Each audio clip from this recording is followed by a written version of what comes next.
And we are here for the UKEL. It is the upper bracket finals of the playoffs. And we have two teams, legacy content right here for all of the UK, right? The London Derby, the Old Sunshine Showdown matchup. It is Ruddy taking on Verdant, right? Does it get any more classic than this? No, it does not. I'm joined on the desk today by Luna and Pivotless. Welcome in. Hope you lot are doing well. Luna, kick us off. What are you feeling about today? Oh, I'm incredibly excited for today. I think this is going to really show us the power that teams have been able to hold on to since the Sunshine Showdown.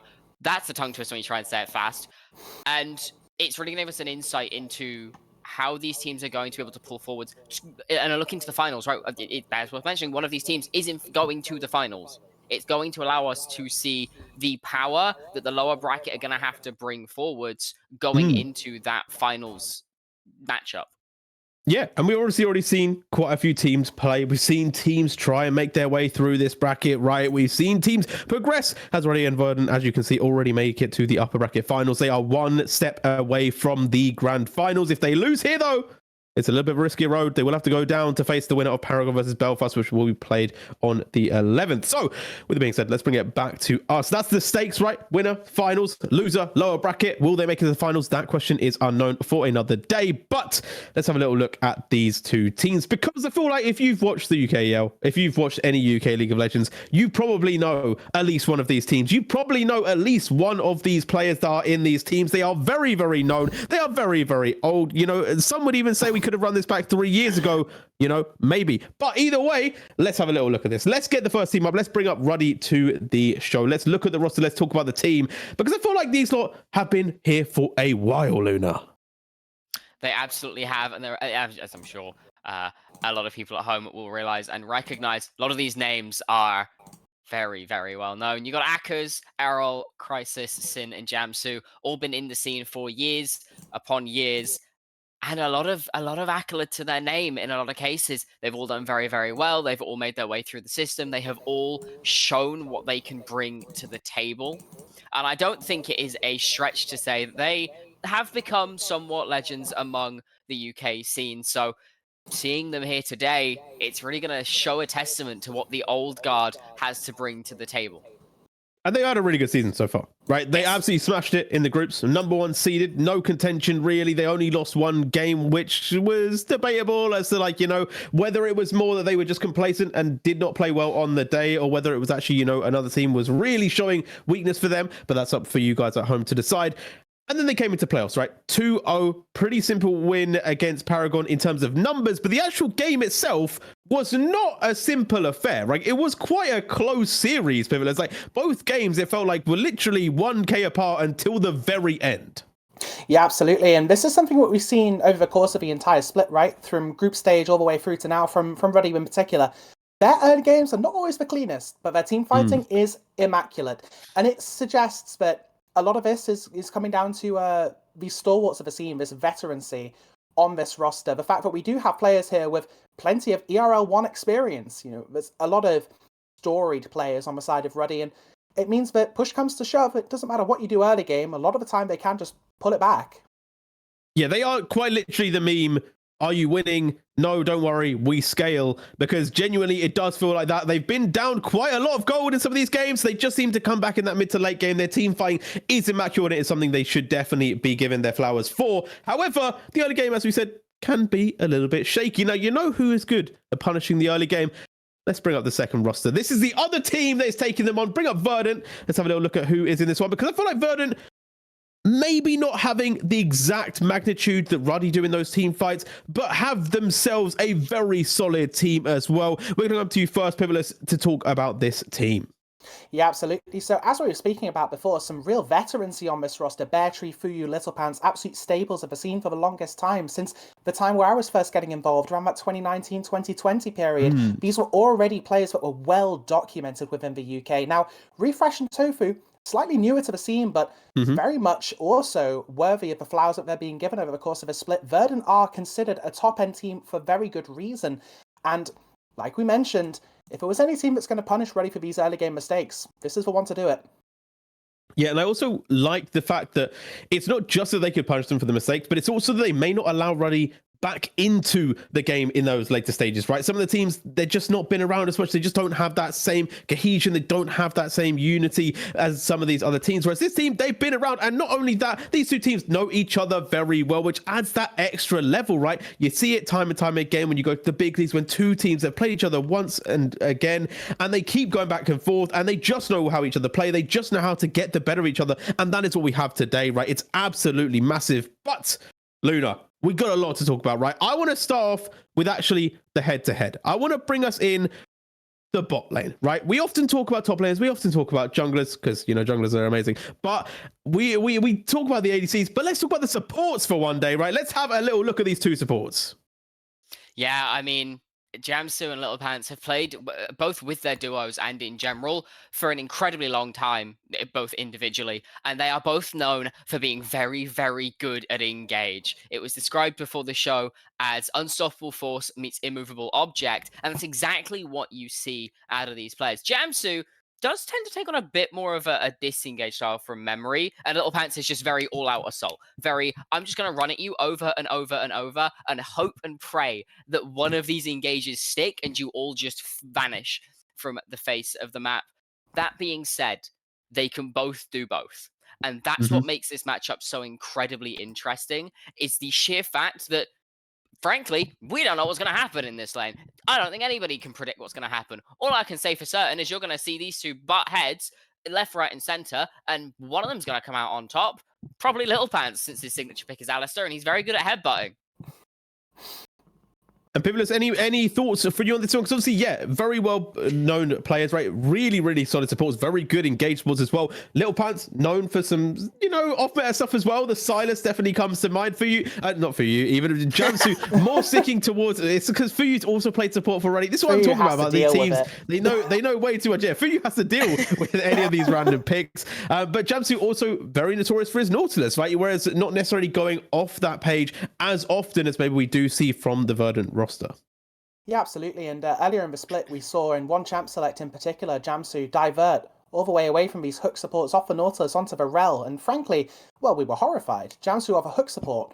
What's going to happen? And, well, suffice to say, it was reasonably good still, because both of these support players exceptionally good at what they do. Now, the one main point that I would like to bring up when it comes to comparing these two is the fact that I would consider, in spite of the fact that Ruddy in general do tend to be a team that like to scrap, like to do a little bit more in terms of explosivity in the early game to see if they can get the lead to snowball rather than having to wait it out until late game. Jamsu I would consider to be the more stable element in that team. He tends to, I would suggest, think a little bit more about the fights he wants to take. He's a little bit slower to pull the trigger, whereas Little Pants is as trigger happy as they come. You know, we've seen some 15 death juices from Little Pants in our time, and whilst that's not necessarily the expectation I want to set for today, it's not out of the question. He loves to fight, and sometimes you just keep fighting until it works, because in the end, sometimes all you need is one. Well, sometimes you don't need one. Today, you need two. You need two wins to win this one, and let's see what we predicted. Who is going to take this one home? And hopefully we'll be getting those on our screen very shortly. We are going to be having draft in about a minute as well. And here we go. Okay. Two of us are on the same page. Luna, do you want to talk about your prediction? Yeah, so we were talking about this in the green room before we came on, and I realized that I might be the only person on the show today who predicts Verdant will take this. And I think it's going to be close. I think we're going to go to 3. I think every game's going to be very close. I just think that Verdant might find that edge. While Ruddy's team fighting is very good, like we said earlier, Verdant also have their upsides. That early game is typically very stable, and I have faith in Little Pants to be able to find that angle a couple of times to just kind of break a fight wide open. Because when you do have BO3 and Fuyu around you, and Refresh, who, despite being relatively new, has come in and made a statement across the last couple of splits, you don't really have to worry a huge amount about whether a fight's going to go your way. You just have to worry about making sure that fight starts in such a way that sets them up for success. Okay. Pivotless, what's your reasoning on the 2-0? So for me, Ruddy is a team that we have seen them fumble some early games. We saw it in the group stage. They had a game against Vertex where, frankly, I think it's safe to say that no one involved on the cast over desk today looked at that and thought, yeah, this is one that Vertex is winning. They looked in that Heimerdinger mid, and we viewed it as a bit of a Hail Mary. You know what? If they win this, great. They get a Heimerdinger ban for the rest of the split, I suppose. Little did we know, Vertex were not only going to get small incremental lane leads, but then just blow the game wide open at the first available opportunity, and Ruddy faltered massively. Now, my prediction, of course, is a 2-0-2 Ruddy. So what I'm saying here is, whilst we've seen this happen, we've seen Ruddy have some shaky early games, I view Ruddy as a team that really does step up when it matters. This is a game where they're playing against players that they know extremely well, intimately familiar with, across more or less all roles. They know how they play, they know how they team fight, and I think Ruddy, to my eye, is the team that makes better use of this knowledge, the team that does step up just a little bit more when it counts, like it does here today in an upper bracket final. Yeah, and it's not just about getting to the finals. It's also about the personal pride, right? You know what I mean? Like just having the gloating rights, you know, just being able to say we won. I feel like it's going to go big for this game, as we said a little bit earlier. But let's go into draft. It is ready. Let's kick it off. It's game one. It's upper bracket. Let's get into this series and see how it begins. Verdant going to be on blue side, Ruddy on the red side. And I believe we should be all set. And Bessa, I'm sure that we don't have to say this, but it's not available. I don't think so. It's not available. It's not going to be considered, so don't worry about it. We'll shelve the War Mother for now. Yes. But right now, we are going to go back to the Nocturne, right? The Nocturne ban, I feel like it's pretty standard. I feel like Nocturne, maybe not so much in pro play I'm now thinking about, but like in solo queue, a monster. So I feel like if you have that with the opportunity of an Orianna as well, which you know that Ruddy have played before as well, it's just simple to get rid of the jungler. I was going to say, when you look across what's good in the mid lane at the moment, of course, we have just had the patch come in, so things like Silas may be a little bit tuned down, but Ari, Galio, both still primo picks. Syndra still very strong. The Silas, I'm sure, is still pilotable to a degree. You just you don't want to give the option to full send onto your backline, especially on a player like Crisis, who is known to just full send. In fact, Crisis, one of these players who was like going to see most of the bans coming out of Verdant, because most of the playmaking in the early stages of the game does come out of this player, and he is very, very good at making things happen on things like the Nocturne, the Skarner, the Gragas, the Sejuani. This is kind of what we've come to know this player for. Oh, I love that ban, by the way. That's my perma ban at the moment. Corki needs to go. Corki is a ridiculous champion at the moment, and I'm glad it's gone. Yeah, we've seen him tune down a little bit this patch, but to be honest, in a competitive game, Corki is always a little bit stronger than he tends to be in solo queue. Now, with all of these bans coming through, what that leaves open is one of the very few priority picks from last patch that has gone totally untouched coming into this patch. An Ashe lock-in early, immediately, it enables you to pick more or less whatever you want on the top side of a map, assuming Little Pants is also going to go into this engage route. You already have 2 engage tools there.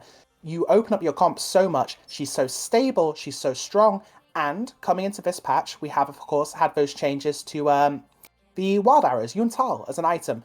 And both of these AD carries actually love this new iteration of the item. I expect to see quite a few hyper carries come out today. Jinx, of course, when it comes to hyper carries, is the premier. So already, both of these teams, I'm expecting to see quite a lot of action around the bot lane, both for Ruddy wanting this AD carry to be the carry, and for Verdant wanting to use these enchanted crystal arrows to make plays, find picks. Ooh, okay. Sin living their arcane life. We're going to see the Cassante as well. To be fair, I'm not too surprised. I feel like it's always a viable option. I am interested though in Verdant's next picks, right? Because when I think about this team, I think about Refresh, and I do tend to just affiliate Refresh now with the more tanks, right? Like the Orns, the Gragases. That's kind of what I'm thinking when I think Refresh. I know classically was playing a lot of Camille, was playing those carries, but I just feel like I've seen so much more from them when they have been playing these tanks and just playing for those team fights, which makes me think, is there a world where Tofu maybe opens up and goes for something a little bit more creative? But actually the Jarvan is going to be slammed straight down. Yeah, I think from my memory, the last time we saw Refresh go up against Akka's Cassante was as Jax, I think. Ended up getting solo killed. So might not see that again today. But typically into things like Xante, we'll see Renekton, Garen came up as an option at points. Of course, as you mentioned, known for his Camille, which is going to be the lock-in. It is a bit more of a skill-dependent matchup. You do have a little less safety than something like the Ornn. Your hook shot has to be on point in order to make sure that you're actually getting full use out of your champion into the Cassante, but you do just get to a point where you've outscaled him. You're able to match in sides extremely well, and as we all know, Camille, if she gets a lead, really is a terrifying threat to deal with. Truly, and it's Yeah. been a long time. I feel like since I've had this classic jump on the pick, Gemsu and I Thresh. love Thresh. So It makes sense with the Jinx. Yeah, the Thresh, Jinx absolutely loves to play with this champion. Of course, a champion that lacks a lot of mobility, loves a champion that can give her mobility. And this here is one of the absolute staple counters of the support jungle dichotomy, I guess. When you look at Jarvan as a champion, absolutely hates to play against Thresh. Very easy to disrupt his engage to begin with, flay him away, job's done.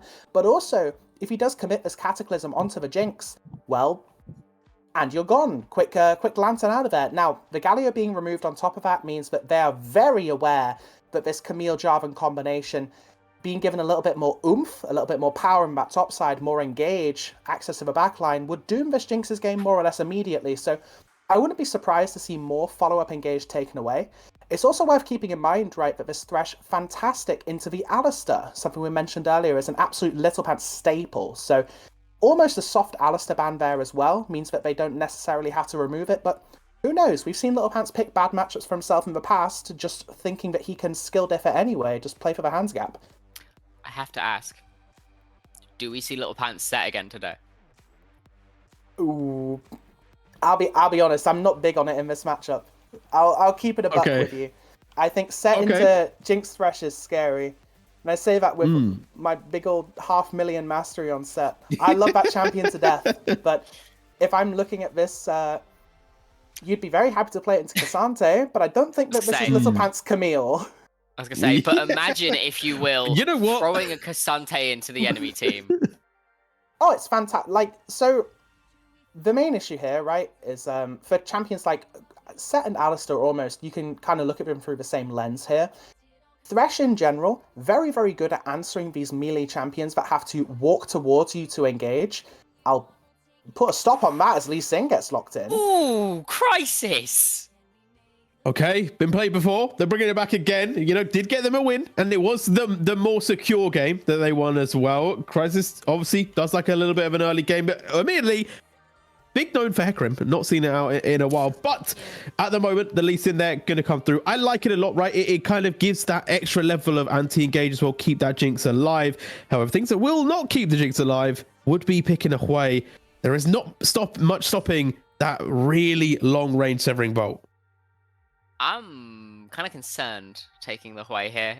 Identity-wise, it doesn't really match up with what you've got already. He wants to be playing from 6 miles away. He wants to be playing artillery. You don't really want that with Camille, Jarvan, Ashe, and if this time Kench gets locked in, it makes even less sense. But also, you're very vulnerable. Cassante, Thresh, and Lee Sin are going to have a field day with you because you're not very mobile. You need to be stepping up to land the majority of your combo because outside of Severing Bolt, you're very short-ranged, and you're blinding it into what could be an Ahri, a Syndra, an Orianna. So, sorry, the Syndra span could be Ahri, it could be Orianna, could still be Sylas. Because there's some decent ults on the enemy team that the Sylas can take. Yeah, I mean, it's suddenly things get very scary. If you miss that EQ, you're kind of dead on the spot. Yeah. Okay. It doesn't really matter if Sylas gets nerfed on a patch, right? This is a matchup that Sylas has been so happy with traditionally for so long now. And you're playing with an Ashel, you're playing with... And this is something that doesn't come up much, because I wouldn't say that this matchup gets played terribly regularly in solo queue, but or indeed in competitive play for that matter. Sylas and Tahm Kench, when on the opposite teams, when Sylas steals that Tahm Kench ultimate, he also gets the passive at the same time. So his auto attacks deal the magic damage that Tahm Kench's auto attacks normally do. Now, for TK, the damage is not negligible, but certainly something. For Sylas, when you consider that those autos scale with HP, the ratio of which gets larger the more AP you have, it gets to a point where if Silas steals TK ult, his autos start having about a 100% AP ratio. It's quite scary. Oh, And with the changes that were made 3 patches ago, you want to be building AP Bruiser on this champion, so magic damage health items suddenly skyrocket in priority. this is brand new information to me, actually. I've never considered that, and that is kind of disgusting. So, okay, with that being said, that does make this Silas seem a whole lot scarier. But that's the draft, right? That's game one. We've got stuff locked in at the moment. I will say the one thing I do like about Verdant's comp that I feel like we kind of alluded to before the show, and then we got a bit sidetracked with the play, is that, like, we talked about early game, right? We talked about early game prowess. Can you punish Ruddy in the early game? They have picked Jarvan, they have picked Camille, they have picked Ashe. Stuff that we'll be able to do a lot from level 6, right? The Hwei also. I know you guys aren't loving the identity thing because they're way back when and the rest of the party are at the front, but there is a world where, you know, Hwei doesn't need to play too much of the game. They just need to kind of add their little 2 cents into whatever is happening. And I do feel like there is a world where Ruddy could actually be in a little bit of trouble here if they do fumble that early stage, because I think going into the later game, if we do get to 40, 50 minutes, yeah, they should be absolutely great. But Verdant, they can pick up in that mid game. Luna's been having a moment for the last 30 what's seconds with the or so, concerned so I'm face? gonna let you ride this one out. I've just had epiphany in that unless we see the most out there random swap of champions known to mankind, Little Pants isn't on engage. Well, now you say that. True. However, Tom Kench... I know you've got the deep water dive. Does. Right.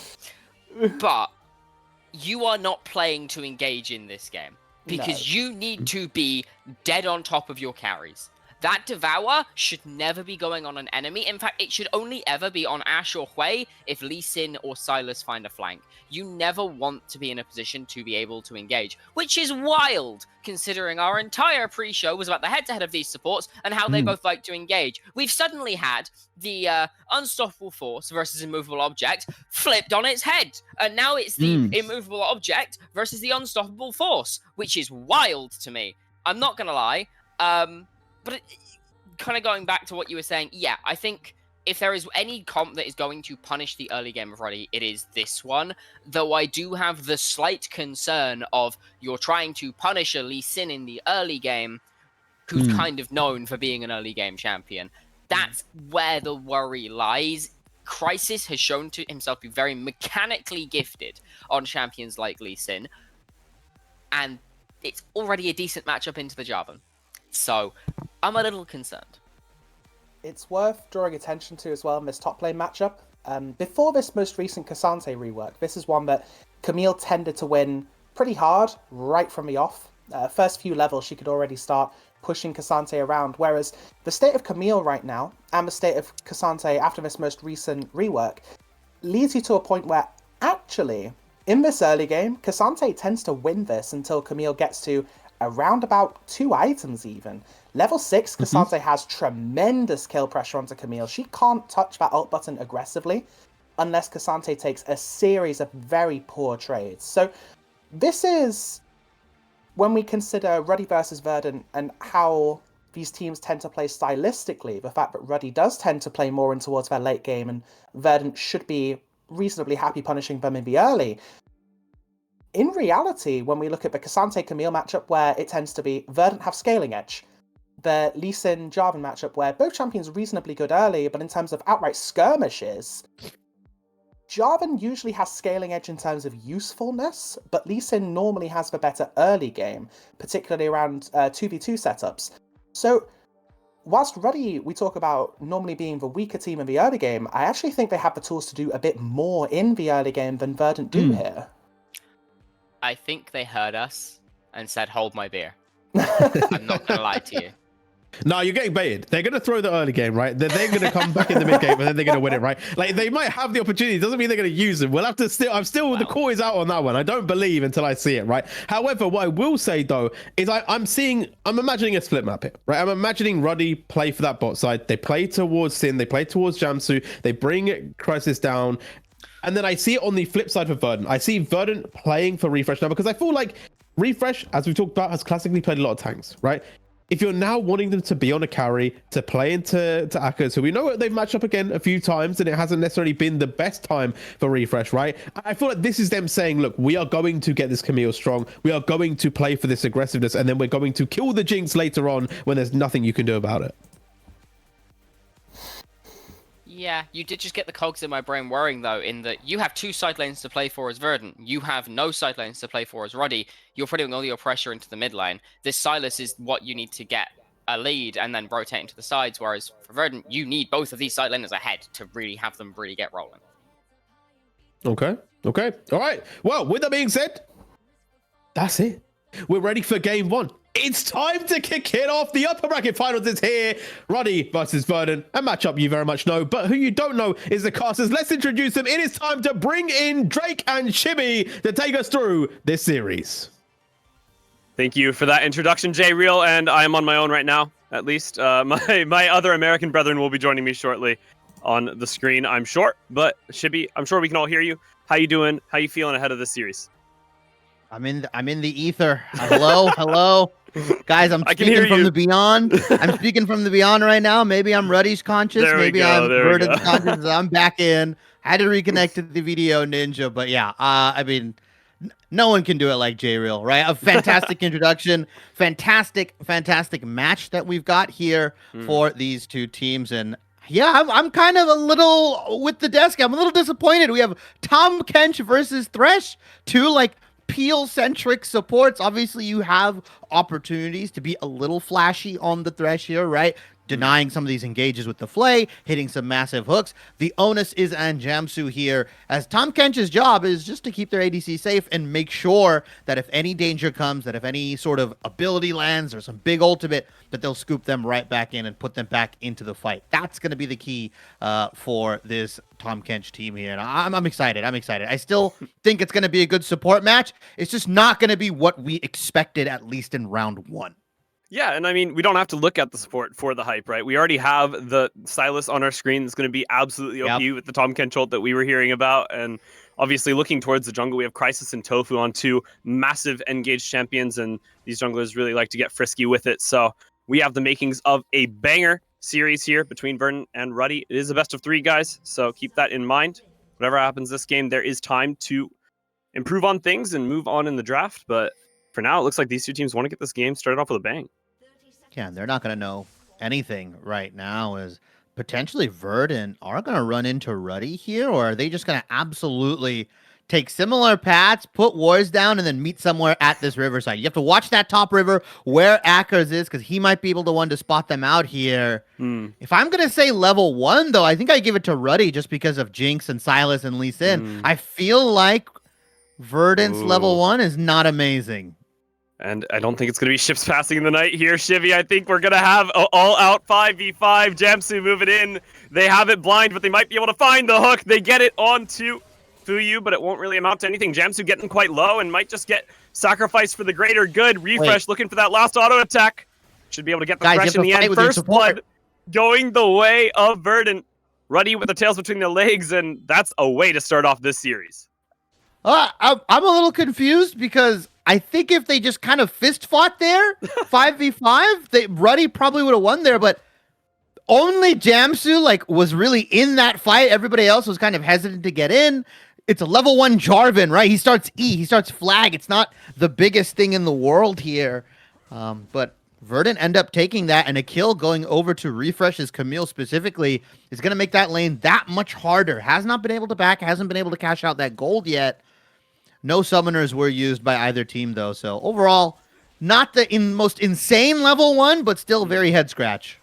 But I mean, obviously in a top side where the lane is already volatile and it's already a little bit of a skill matchup towards the Camille, like Luna was so aptly mentioning earlier on, with a little bit of a lead, 400 gold. That's going to be a lot easier of a lane for this Camille moving forward. And obviously in the bot lane, it looks like Fuyu and Brian the Lion going to get a little bit aggressive. The flash forward out of Fuyu. Jamsu has no abilities to get out, will go down. Sin trying to trade something back, but Little Pants retreating to the safety of the brush. And Verdant starting this game off so darn well. Yeah, this Ash Tom Kench lane absolutely super annoying to deal with. Once Tom Kench lands one Q, right? Once he hits you with the tongue, Ash can kite you down forever, and it's really, really hard to kind of get away from there. As you saw Jamsu struggling to get out of Ash's or Fuyu's range there, and that just cements in a kill. Very, very well played from them. I think Sin and Jamsu have to realize this lane is for them to scale. It's not for them to win. Yeah, and I mean, like the Dusk was mentioning, Little Pan's not on it. Okay, hold on. Ackers might be in the middle of a gank here. Tofu just holding the EQ for now. Just going to pop the W, slow down Ackers, get the EQ for sure. Flashes forward, expecting Ackers to possibly look for that flash himself. But this kill will eventually go over. Verdant are going to go 3-0 up at 3 minutes into this game. We thought Ruddy was the early game team. I think Verdant is just taking advantage of maybe some of the chaos that Ruddy likes to get into here. Maybe Ruddy's just playing disrespectfully right now. Luna might be onto something. We do see Jamsu with the Hex Flash. Yeah, not quite able to connect the hook though, and teammates moving in to... Tofu moving in, might be able to find an EQ, and Errol is actually the one in danger now. Lee Sin showing up, and Crisis is enough to make that kill go over to Ruddy, but it went to the Thresh. Not the one you want it to get. Yeah, Crisis turning that 2v2 into a 3v2 there. I don't think Thresh and Silas would have won that. So nice heads-up play. Trying to do something on the map, even though Jamsu has given a couple kills early, like you mentioned. But BO3 has Flash. I don't know if this dive is actually going to work. Oi, oi, oi. Jamsu going to take the first turret shot. BO3 able to flash away for now, and Jarvan is in the area. Tofu showing up when it matters. Crisis might be able to find a way out. W to the minions. Should be enough. A kill gets traded. 1-for-1 in the mid lane, but that's a lot of minions that this way is missing. Yeah, Crisis unfortunately does miss that Sonic Resonance, so he's not able to get the Q down onto BO3 after that hook lands. I think because the hook pulled him a little bit closer to Thresh, so that Q missed, and that forced him to use Flash Secure, and it forced Silas to kind of go a little deeper than he wanted to. Good job from Tofu being in the right plot at the right time, especially understanding that, hey, BO3 is still under some trouble because we don't see Jamsu on any wards. We haven't seen him come down bot. But because of those roams, Sin is unfortunately just playing by himself in the bottom lane, and he is isolated from everybody. The guy's got COVID. He's not allowed in the bot lane. Yeah, I mean, this is the definition of suffering as an ADC for your team's success, or not even full success, right? It's only going to be 4 kills to 2. It's not going to be a massive gold swing. It's going to be actually Verdant with a 1,000 gold lead, and that's not to mention the XP in that bottom side. Refresh has to be careful here. Ackers is not somebody you want to mess with. Gasante does way too much damage. Camille is going to back away, and yeah, that bottom lane, it is still frozen. Yeah, I mean, we do see Crisis coming in, potentially either break the freeze or get off a gank here. Summoners are up for Tom Kench here. Fuyu doesn't have Flash, so should be still pretty good. Crisis does have the angle. He has snuck into these bushes. They haven't sweeped it, so they don't know if these are warded, but they for sure know that at least they don't know what's happening. As I mean, Tofu's here. It would just be a Tofu knows something. Tofu knows something. Yeah, you see pings coming down. They have an idea. It is going to be Brian the Lion looking for the engage. Little Pan's taking a lot of damage, though. The gray HP not going to be anywhere near enough. Jinx is excited. Sin not able to get onto Tofu, though. That is a large health bar to work through. And Ruddy will take their victory. They will get the kill. They will get the wave in. And that's all they wanted to ask for.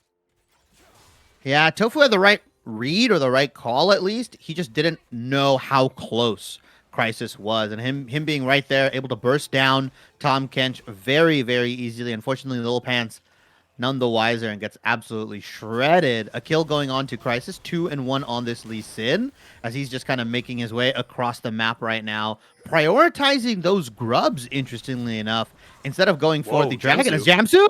Yeah, probably just dead. I feel like, yeah, going to get finished off by Little Pants. And again, maybe not the one you want to give the kill to, but Tom Kench is a very impressive champion if he does get a lead. Crisis going to start up these grubs, work towards a second, might be able to get it with the smite right before the enemy team shows up, and that would be pretty good for Ruddy, I feel like. Yeah, able to get out. Obviously, they did lose Jamsu in the process. I don't know who you think is winning in this exchange. Obviously, Grub's priority has gone up so much more after Worlds. Yeah, I think the issue is as well, if Jamsu just doesn't die there, that contest never happens, right? Like, Ruddy two grubs to one. A kill goes over to Little Pants, but at the end of the day, Ruddy could have played that a little bit better, and they would have not given a kill over, and they would have gotten the 3 grubs there. That was the whole point of getting that kill onto Little Pants early, is for Crisis and Jamsu to rotate over those grubs and take those away. Instead, Jamsu kind of greeted a little bit for some deep vision onto Raptors, and instead pays for his life there. So I think net neutral trade. Gold is evened up almost, about 500 in the hands of Verdant right now. Is Crisis. Yeah, that could have gotten dodgy really, really quickly. Obviously, Errol hovering in the area as well. Fuyu low in this bottom side. Should be okay. But yeah, that top side looking pretty scary. A lot of priority from Ruddy towards that top side. Oh. Crystal Arrow gonna hit my window and not really find anything in that bottom side for Verdant. So it is going to be Verdant kind of focusing towards this bottom side to get things done. Ruddy focusing towards that top side, and we'll have to see which plays out better, as it looks like maybe a dive is going to formulate. Thumbs up for Sin here. Whoa, Jamsu has Jamsu. Lantern. Hex flash forward, and it's going to be a knock up onto Sin. That is just going to be a very dead Jinx. Jamsu might be next on the chopping block. Gray health coming out from Little Pants, but he's going to go down eventually. Jamsu getting away alive for now. Errol with the TP in might just be enough to keep Thresh alive, and Ruddy going to be able to kind of cut down on that play. Crisis moving in. It feels like Crisis. They did have the first move. Yeah, good look from Verdant here, but an even better TP from Arrowheller to make sure that no more bleeding happens. Picks up a kill, and that actually starts the dragon for Ruddy here. So overall, beneficial play for Ruddy here. Gets the TP down to bottom, stops any more bleeding, gets the dragon for themselves as well. So in terms of early game objectives, Ruddy has controlled both grubs and this Infernal Drake, albeit a little late. We should still see like a 25, 26-minute Dragon Soul if it gets to that point, as Arrow 1v1ing Little Pants right now. That's a Tom Kench, brother. I mean, Little Pants flashing aggressively to try and get that kill. Obviously popped the Ignite as well. Thought that could go over. Refresh on the top side. Jamsu can capitalize on the fact that Little Pants was in that bottom side by helping out the top laner. Don't think Akers has a way in, though. Lantern and Hook could be useful, but nah, Ruddy just doing well so far in this early game. Yeah, I don't know. This is really bad from Jamsu. I don't love this play from him, but let's see if he can get it. Yeah. Well, you know, A for effort, or E for effort, I guess I should say, did their best.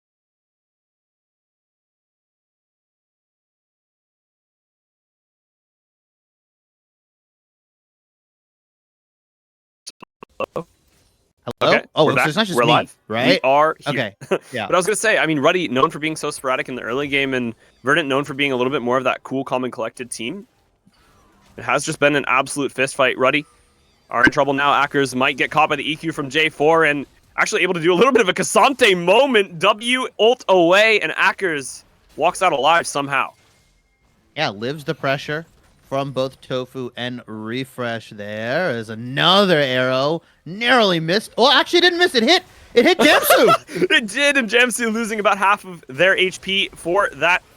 But it's going to be Little Pants paying the price in the end. Tom Kench goes down. Tofu looking for the Cataclysm. But the EQ out is not going to be anywhere near enough. Fuyu in danger. Crisis looking for the kick, but it's not going to be enough. Into the waiting arms of Jamsu. The flay, the hook. It finds Bear Tree, but Fuyu finds the kill onto Crisis. Looking for more. Able to slow down the enemy team.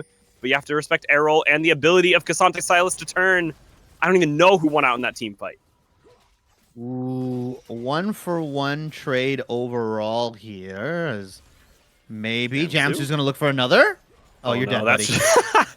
It was a make or break play for sure. And obviously all of this time spent in the mid lane does mean that Sin can free hit on this bottom lane turret. It was going to be refresh hitting on the top turret as well.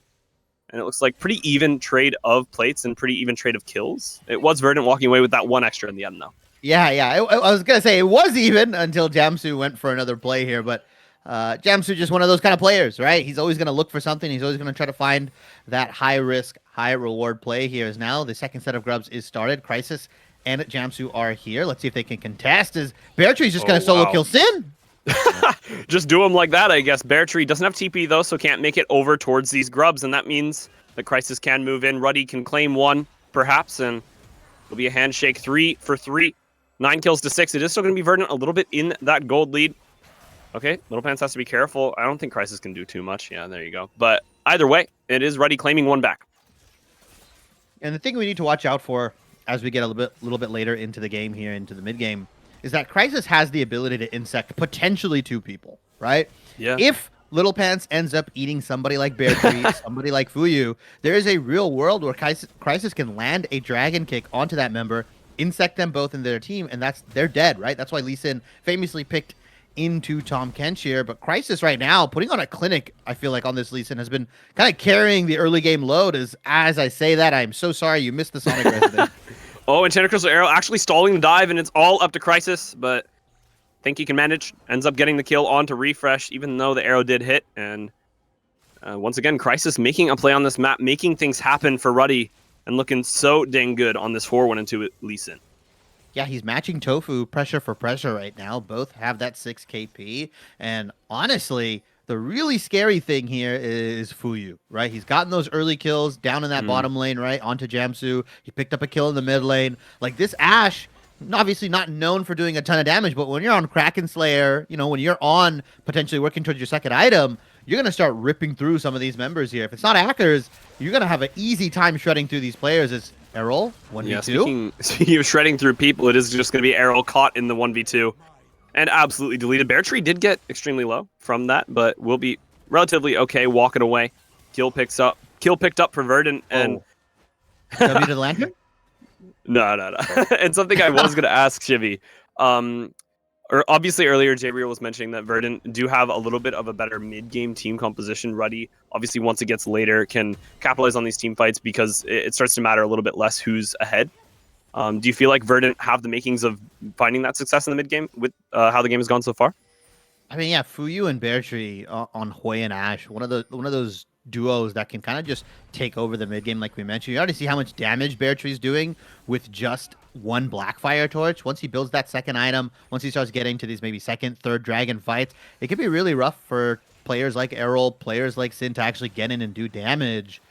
Crisis, famously on those one-item spike champions with this Lee Sin and the Eclipse, he has the ability to kind of burst out and maybe catch out somebody like BO3 and Fuyu. But yeah, these mid-game team fights are going to be predicated on how Crisis and Hackers navigate them, right? Who can they isolate from their team? Who can they insect away, right? There's 2 different forms of insecting here in regards to both the Cassante ult and actually the Lee Sin ultimate. So isolating those individual players and getting them away from their team is going to be key for Ruddy to win some of these fights, which is a lot harder to do, especially if Verdant is playing up to par. They've got Little Pants on point, and Refresh and Tofu are diving the backline. It can be a lot to manage for Ruddy here. But it will be interesting to see how they play out this mid-game team fight, as the second dragon, just like we've mentioned, got split 1-1 apiece, and we are on Ocean Soul, as the Herald does get taken by Ruddy in the meantime. And once again, it's Ruddy kind of leaning towards this top side, trying to get something done onto Refresh. Crisis able to find the Sonic. Will not be able to follow up with the Q2, and will be out cleanly by Crisis's Lantern. So it is, once again, Ruddy kind of focusing towards this top side. BO3 looking to make something happen here. Errol, if he gets caught out, can just take so much damage. The ult going to get popped. Will BO3 be able to find enough follow-up damage, though? That's the question. Silas is just so dang tanky. Has the sustain with the W as well. It's so hard to kill this guy in a 1v1. Yeah, also he ended up missing that Severing Bolt, which might have got him down to a kill here. Might have forced a flash out of BO3. As all the meanwhile, Fuyu and Little Pants are just going to be sieging this mid lane here. Sin and Jamsu still really not in a position to kind of 2v2 these guys, unfortunately. A lot of damage is coming out. Also, Little Pants opting in for a more aggressive option with the Blade Song as Crisis. Yeah, BO3 no way out. Just going to walk forward, try and get the trade kill onto Errol, it looked like. But it's just going to be Crisis getting the 1v1 onto BO3. Nearly finding those abilities onto Errol over the wall, but I don't think Errol's going to go down in this one. BO3, it's just a matter of time. How much can you buy? The shutdown goes the way of Crisis. Another kill on this Lee Sin, but in the mid lane, Verdant making up for that pressure in that bottom side being applied. They're able to get this tier 1 turret in the mid lane. Finally, Little Pants going to go down in the process. Jamsu looking forward. Crisis once again walking up. Doesn't have the kick this time, and the hook will go slightly wide. It's going to be a re-engage coming out from the side of Verdant. Tofu looking back towards Jamsu. Fuyu moving in with Refresh as well, but Jamsu with an excellent flash over the wall, and Ruddy able to get out alive. They did lose a turret, but they traded one on the bottom side. It doesn't look too bad for them. Oh, and the TP's going to come out so that he doesn't even get caught here. Really good map play from Ruddy here. Jamsu also recognizing that once Little Pants hits that Q, he immediately takes tower aggro. They can't take the tower fast enough, so he hooks him under the turret, gets the kill, gets the reset party going for Sin, and even though the TP got invested from Refresh, a very good flay from Jamsu prevents any more follow-up kills, allows Errol to get alone time with that bottom lane turret. He picks that up for himself. They pick up a couple kills, and in a blink of an eye, Drake, the gold is evened up. Remember, Verdant had a pretty solid lead, 500 to 1,000 here and there, but because of some pretty slick play from Ruddy, both in the turret and in the side lane, they're able to even up that gold very, very quickly here, as we do see some of these guys cresting upon their second item, specifically Fuyu, on that Phantom Dancer. So we also see Crisis has picked up the Sundered Sky. Yeah, items starting to come out, and once the second item does come out for the Jinx, it will be a little bit scary. Crisis, goodbye, Crisis. Finding themselves in a bit of a crisis here. They're all going to finish off the Lee Sin for BO3, and that's going to be Verdant walking away with a massive kill for them, a shutdown, I believe. And that's going to open up the map quite a bit for Verdant. It does seem like Crisis is going to be the thorn in their side, and if that guy's off the map, we can do whatever we want. Yeah, Errol going to be under threat as well. It's going to be Little Pants moving in. It's going to be the Enchanted Crystal Arrow finally landing from Fuyu. And Verdant will finish off the Silas. They get the Lee Sin. They might trade a mid-turret in the process, but they've started to open up the map just a little bit. Yeah, the moment Crisis went down, everybody on Verdant's side kind of relaxed their shoulders a little bit. They're like, okay, he's not on the map. We don't know where he is. He can't make a play on us. Let's start being a little bit more aggressive here. And that's kind of what happens when you are one of the sole leaders of damage and gold on your team. Crisis 5-2-2 right now on his second item, like we mentioned. Once he goes down, the playmaking potential goes down, the threat of damage goes down, and it's really tough for Ruddy to make plays here. A lot on Crisis' shoulder at the moment, maybe a little more than he asked for, but I think, like I said, playmaking potential for these guys, how they navigate these mid-game team fights, that's where we're going to really see these kind of players and these champions shine here. If Crisis and Hackers can get onto the backline, can get some very crucial isolations out for their team, as they walk together right now, this dragon is going to be a very focal point. I think whoever wins this fight might win the game here. That's the scary part, right? And I feel like Verdant is a team that doesn't really like to let go. So Ruddy usually the team that's able to flip a game immediately on its head off of a team fight and absolutely start dominating from nowhere. Verdant might be able to fight back. It looks like the dragon has been started up. A TP coming out from Ackers. And Ruddy are not going to let this one go without a fight. They drop the Rift Herald, and they're looking for the dragon. It's going to be stolen by Crisis. He's going to die in the process. Who's going to win the team fight, though? It's going to be a kill onto BO3. It's going to be Fuyu under threat. Errol doing so much damage in the backline, but he'll eventually go down. Ackers moving onto Fuyu, shredding through the backline of the Verdant side. And Ruddy are doing what Ruddy do best. Ackers absolutely decimating. Little Pants can't get onto Sin. And Ruddy, against all odds, will win the team fight. They'll steal the dragon, and they'll take back control of this game.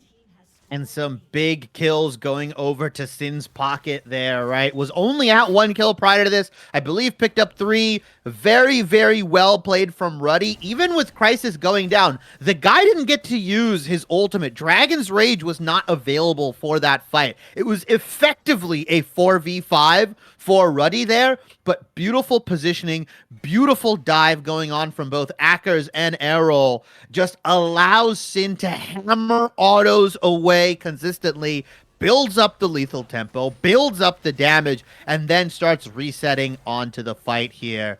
I talked about whoever wins this fight probably wins this game. I wouldn't be surprised if Ruddy end up taking the Nexus in the next 10 minutes here. That was a rough go for Verdant, and a lot of that gold, like we mentioned, going on to Sin specifically. He's picked up his IE. He's at 2 items. That mid game you talked about, Drake, I mean, we're inching very far away from it now.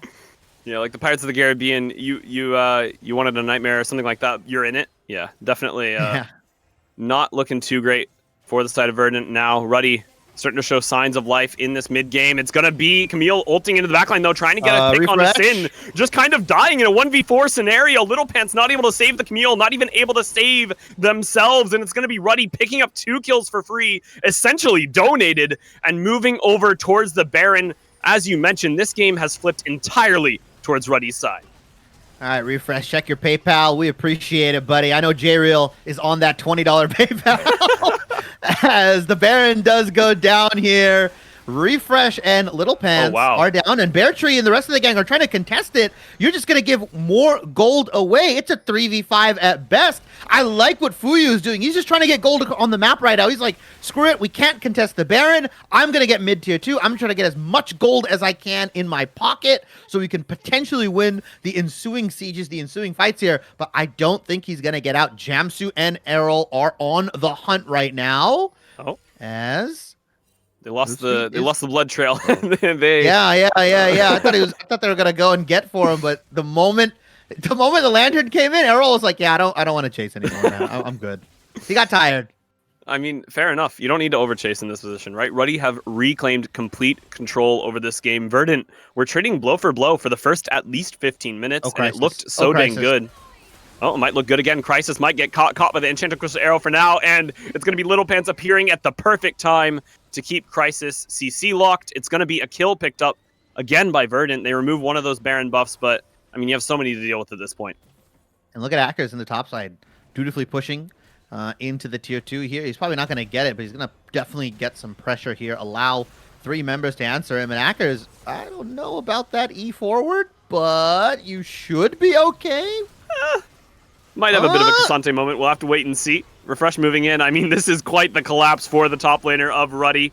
It is going to be a bit of a Cassante moment for now. Able to find the ult over, able to find the W away. The shield just enough for now, but too much to deal with. It is going to be the shutdown going the way of Fuyu. Ruddy reclaiming a few enemy jungle camps in exchange, getting a little bit more bottom lane pressure, but, I mean, Verdant starting to pick up the pieces. I think Ruddy should have probably gone for this tier 2 in the bottom lane because so many resources were invested into taking down Hackers. They probably would have been able to get it with Jinx and Silas here, but instead they're going to play it safe.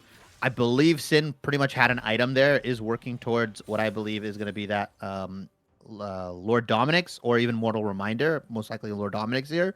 And they just want to kind of keep their gold lead afloat, not bleed too much more over to Verdant. But overall, this Baron...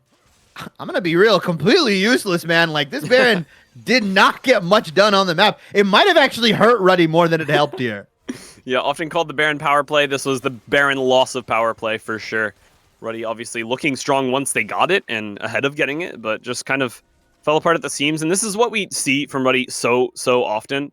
They get overconfident. They make a few mistakes, and then they bring it back in a team fight, and they're looking to do it again. Ocean Dragon spawning yet again. Stolen last time by Crisis. No flanks available in Refresh. No TP. This is just a 4v5. I think it's actually just a Dragon donation coming out from the side of Verdant. Tofu might try and steal it over the wall, but realistically, this is going over to the side of Ruddy. Looks for the steal, gets the steal, and gets out of the pit for now. Akers looking for something. Tofu able to flash away, and it's actually going to be Verdant getting away with the heist of the century. Refresh getting the tier 2 turret top lane, and Ruddy looking shambles. That is depressing. If you're Ruddy, like, that's so sad because you lose the dragon, you commit 5. For whatever reason, you're not keeping track of TPs. You should know that Refresh can't be there, so you should be sending Akers to match. But instead, Verdant get the dragon. They get 700 gold directly deposited into Refresh's pockets here. And like we said, that Baron play netted them roughly a 2.5 thousand gold lead when it was taken. Gold is only about 1,000 apart from these two teams. So Verdant, post-Baron, has been playing the map very, very well. As we do flash over the gold, and you look, Fuyu and Sin relatively on even gold here. Top lane on relatively even gold. The only major discrepancy is on Crisis on this Lee Sin, who's about 1,000 gold up in his counterpart. But Tofu's job isn't to do a ton of damage. His job is to lock down Sin, is to be a nuisance, is to CC everybody up. Look at his build. He went Sundered Sky into Frozen Art, and he's now got like a hodgepodge of Magic Resist, Tunneler. He doesn't even upgrade his boots. His job isn't to do a ton of damage. Well, on Crisis's side, the clock is slowly timing out, right? The window is getting smaller and smaller for Lee Sin to be an effective DPS champion here. Realistically, 35 minutes, he's going to be an insect bot, as we see. Yeah, Gemsu and Errol looking for something in this top side. Tofu here with Bear Tree, though, and Little Pants moving in. It might just be an all-out collapse coming out from Verdant. 2 kills immediately go over. They're looking for the third. Akers' health bar is melted through. Bear Tree is alive. Crisis can't get in. A double kill for Fuyu. A quadra overall for Verdant. and they're looking so dang strong in this mid game. And BO3 picked up another kill and a half or so here, and so he's going to be able to cash out. He's going to start building more damage. He's already working towards what might be that death cap here. And Refresh, all the meanwhile, undisturbed in these side lanes. That was a team fight of 4 members for Verdant that they won, right? Refresh the whole time was split pushing, and Sin was not there in that fight. Arguably their strongest member or their most effective member on Ruddy's side not participating in these team fights. Unfortunately, Errol and Crisis and Akkers just do not do enough damage. Yeah. BO3 and Fuyu live there, and Fuyu specifically, a lick of damage didn't even get on him. He was firing away that whole team fight undisturbed. I mean, Shibby, I'm going to be honest, it looks like Ruddy are desperate. I'm just going to say it. Like, that play looked like a desperation play. It looked like they were in a losing position where they thought maybe we can get a pick rather than we can look for a fair team fight. It looks like they're in shambles. Yeah, I mean, they're kind of like searching for plays here. They've lost the sauce on the map. They haven't been able to really play it super effectively here. They kind of just got to calm down, start tracking summoner spells, start tracking when TPs are up as the Baron has spawned, and it looks like Verdant are just going to rip it off respawn. Very, very smart. They're going to force something, either a fight, resources, or they just take the Baron here. They're shredding this thing. I mean, it's going to be Little Pants over the wall trying to keep Crisis out of the pit. It's going to be the Enchanted Crystal, or sorry, the Jinx Rocket into the pit. J4 is able to secure the Baron. It's going to be Crisis in the grave. Jamsu on the run. Errol trying to get some damage down on the Little Pants, but this Tahm Kench is so darn tanky. Akkers into the backline. It's going to be Jinx excited. Sin might be able to get a little bit of damage done here. Tofu gets the Cataclysm into the backline and keeps them stuck, so it is going to be a 2 for 2 overall. It's going to be a Baron going the way of Verdant, and I hope for both teams' sake that this fight does not go on any longer. Oh, Verdant really trying to play the range game right now. BO3 super confident in severing bolts. Picks up Sin. Sin in the grave. Jamsu and Errol, the only members left alive for Ruddy. And a Baron on the backs of Verdant. They're looking for more. Refresh into the backline, trying to get a kill here onto Jamsu. Errol forced to retaliate, and that means that the mid lane can keep on pushing. Refresh can regroup with the team. Crisis is up, but it's a 3v3 overall. Health bars are low on multiple members, but they would be able to get out. I have to believe BO3, Fuyu, and Refresh walk away alive, and Verdant looks so dang good. Yeah, very, very well played. Both securing that Baron and going for that follow-up team fight. I actually think Sin's rocket might have thrown off the timing for Crisis just a little bit. I get what they were trying to do. They were trying to time this might with the Super Mega Death Rocket to like kind of nuke the Baron at around 2,000 to 2,200 HP. Yeah. Unfortunately, Tofu ends up winning that 50-50. And that fight, again, Crisis just not allowed to participate. That was okay on that second dragon, but when you're this late into the game, Fuyu's on 4 items. BO3's on 4 items, right? Or 3.5 if you count the fact that he's only a 10-stack Morellonomicon. Yeah. Like, it's tough. You need every single ounce of damage you can get. You've got to squeeze that juice out of every single member of Ruddy to win this team fight. While on Verdant's side, they are chilling, right? BO3 and Fuyu are providing the DPS, and if they're lacking just a little bit, Refresh comes in from the side and absolutely cleans up here. Verdant have the dominant comp right now. Let's see if Fuyu doesn't get caught out. Ooh, Akkers nearly catching Fuyu, but Little Pants saving their life for now. Crisis fishing for something off to the side. Obviously, a kick can save the game at this point. Tahm Kench doesn't have that eat for at least another 40, 50 seconds, so it is a little bit of a timer here for Crisis to try and find something. Refresh taking a bit of damage. The kick might just come out. Lee Sin not burning it just yet. The ult comes out from Hui. Crisis is melted through. Jamsu's health bar is so darn low. It's going to be Cassante into the grave. Errol on the run. It's going to be Ruddy with only 3 members alive in exchange for Refresh's life. Jamsu so darn low, and the base begins to crack. Verdant knock on the inhibitor. They knock on the Nexus turrets. They might be able to look for the game here. They have Baron-empowered minions. They have 4 members strong, and all they have to deal with is Sin and Errol. Jamsu is a non-factor at this point. They are going to walk away, I think. They are worried about these respawn timers. Tofu gets clipped by the hook, gets out of the Cataclysm for Errol, but it's going to be a 1-for-1 in the end. Sin still free hitting, still getting excited. Sin doing so much damage. BO3, no mana. They're going to have to walk away, and Verdant concede. They will not get the base this time, but they're looking to come back later. Ruddy's base in tatters right now. Mid-tier 3 down. Bottom lane, tier 3 down. Inhibitors taken. You've got supers pushing. It is a rough outlook for Ruddy right now. Ton of gold did go into the pockets of Sin, but you can see the way Bear Tree effectively zones off half of Ruddy here kind of functionally works the same, right? How you would pick an Azir into like a long range AD carry. You just pick something that's longer range, right? You pick something that can just poke and prod and poke and prod. You realize in that bottom lane tier 3 fight, Fuyu and Bear Tree went untouched. They had full HP bars when that siege started and when that siege pretty much ended here. Some good hooks from Jams who stalls it out, but I think in a straight up head 5v5 team fight, Ruddy and Verdant, Ruddy's just outclassed right now. Yeah, and maybe that's why Ruddy have identified that in this game, it is kind of reliant on Crisis, Errol, and Jamsu making a miracle happen, finding a pick that really shouldn't have been there, right? Capitalizing on a couple of mistakes from Verdant, but I mean, all members of Verdant absolutely online this game, moving in so quickly. Fuyu with these Enchanted Crystal Arrows, cross-map, Tofu and Refresh, always a jump and a skip away from moving in to save Bear Tree. And they're moving as 5 now. They don't have any members separated. They're looking to knock on the base of Ruddy. They're looking to move to 1-0 in this best-of-3 series. I mean, if Ruddy make a stand here, I feel like the game could flip. And look at Fuyu, what he's got in his items, right? Oh, He's got Cataclysm comes out from Errol.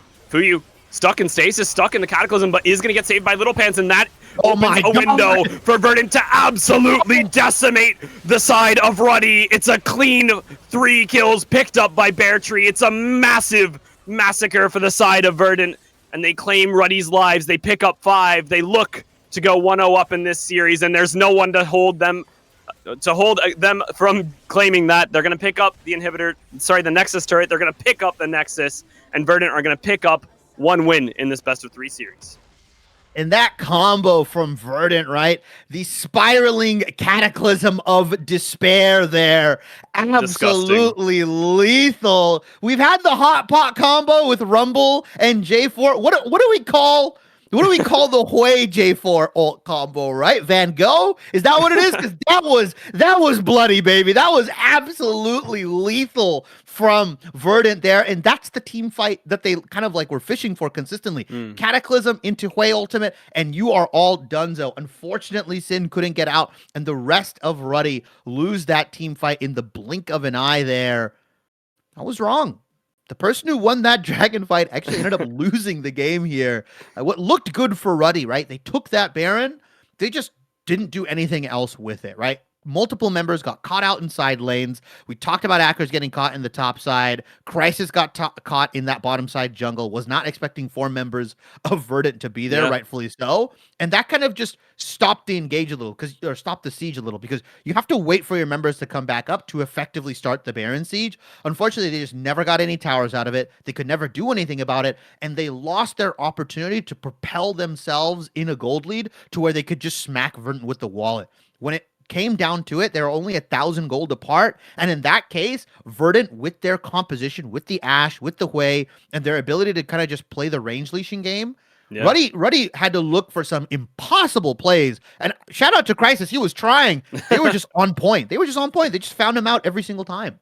Yeah, I mean, Verdant definitely crossed their T's and dotted their I's with that one, right? Even Fuyu picking up the stopwatch at the end of the game to make sure that last fight went absolutely pixel perfect, gave Little Pants tons of time to save them from the Cataclysm that was stolen by the Silas. So, I mean, just everywhere we looked, Verdant absolutely insane this game, and I cannot wait for the implications that has on this series. We'll be back after a really short break, guys, where the analyst desk will break down all of that game and take us into game 2.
Welcome back after game one. And look, all I gotta say is vindication is real. We know what we're talking about. Ruddy, they hate the early game. They just hate it. They don't want the early game. They want you to have it, and they want to play you for the late game. However, what we talked about is teams that could match them in the late game and could maybe not let them get away with it is Verdant, and that is exactly what they have done. Let's roll the clock back, though. Let's go a few steps, like, back in time, rewind it, you know, just in case you missed the start of this game, which is criminal from you, by the way. Make sure you stay seated for the next one. But let's get into the first replay here. Let's talk about this first team fight. This one is one where it's the classic Ruddy, right? Early game, they could have had this fight. It could have been theirs, but they decide that it's not what they want. You know, they wanted to go that extra bit further. Pivotless, you can talk us through this first replay. Yeah, so this one, very extended, plays happening across the map. We've got Akers and Refresh trading out back and forth in the top lane. At this point, Casante's starting to get the better of the matchup, but Jarvan shows up and it's a quick collapse. Brian on the top side does mean that Akers is forced to disengage that one pretty heavily, and there's a rapid rotation back into mid. We're now trying to use the numbers we have on the map. The arrow will land from downtown from Fuyu straight onto Jamsu, but it's only Little Pants accessing the backline there, and still level 5, not enough damage. Rocket comes in from the side, and this one devolves pretty quickly. At this point, this is a one fight for Ruddy. However, they keep greeding for more. They're looking for more still. And with Crisis not finding the kick flash onto Fuyu into the team, it means, well, we now have no access onto this Ashe. Ashe is allowed to keep running forward, and this is a pattern of plays that we saw happen a couple of times over the course of the game, where Ruddy start to have the winning side of a fight, and then push for a little bit too much. Jamsu's still greeding for more. You know, you'd think this play would have died about 25 seconds ago now, but it just keeps going. And it almost feels a little bit like desperation, right? It's not the case that the game is out of Ruddy's hands right now or anything. It's very much in their control. They're only down about 500 gold, 1,000. It's more or less even after the first half of that fight, but they keep pressing for more advantage because they're trying to find a foothold so they can secure their late game. And in the end, it ends up costing them very dearly.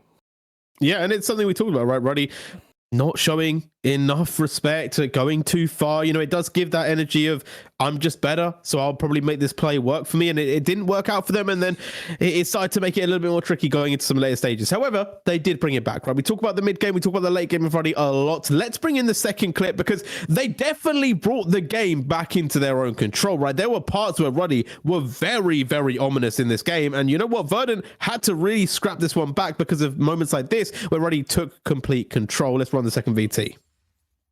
Yeah, I mean, we'll see here a fight around, I believe it was the second dragon for both teams. So a chance to start to get yourself a bit more of a lead going into the chunk of the mid game. And Verdant, they're more than happy to just fight it. You can see TP coming in on the backside there from Akers. But Crisis criminally is allowed to get into the pit. And that's where this play really starts. Refresh is trying to keep everybody else out. A lot is blown onto Crisis, so you now don't have a lot of your ultimates. You can see Fuyu largely gets left on his own in a 1v1 against the Errol because Little Pants can't join.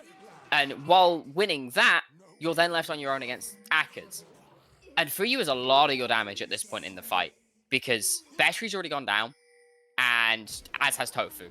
So while it would be awesome if, you know, Fuyu was able to just 1v2 both of the solo laners, it's not like to happen at that point in the game, and leaving Fuyu to fight Akers after already having 1v1 to Errol means Sin is able to clean up the fight because Sin is still completely untouched at that point, and you don't have anybody pressuring onto this Jinx. Yeah, and look, there was a lot of good moments from Ruddy. I feel like this game was very, very even, right? We talked about it during the game. It was like, I think it was like a 1k gold diff pretty much throughout the whole of the game, which is pretty consistent with how the rest of the league has been going. It's just been a very, very close set of affairs. But it had to end at some point, right? And the fights were getting more and more decisive as the game went on. Verdant just started to take complete control, especially if they were able to keep their backline completely untouched, right? If Fuyu was allowed to play the game, then they were winning the fight. And BO3 was adding so much to this one as well. Let's roll that third VT. Let's have a little look into this because I feel like the final fight really explained the dominance when this team plays how it should.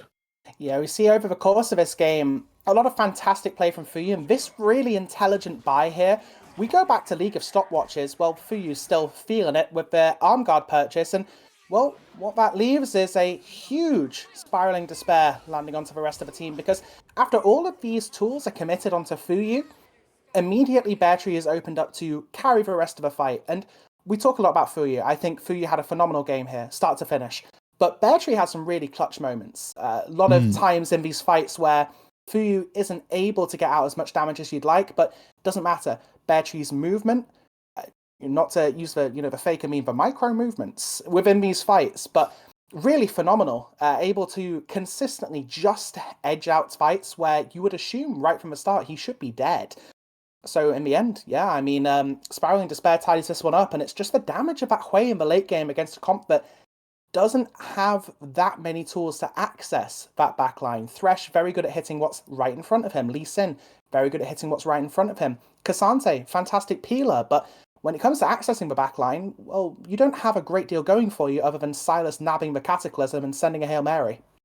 So moving on to the next stage, right? Because obviously Verdant, really good game. Really, really solid from them, especially in those later stages, right? Early game, we have comments about both teams, but at the end of the day, what happens at the end, who destroys the Nexus, that's what's really important. Verdant take game 1. Moving into game 2, though, what do we want to see Ruddy do differently, right? What is the takeaway for them? What do they want to change going into that second game so that we don't just see Verdant do exactly the same thing again?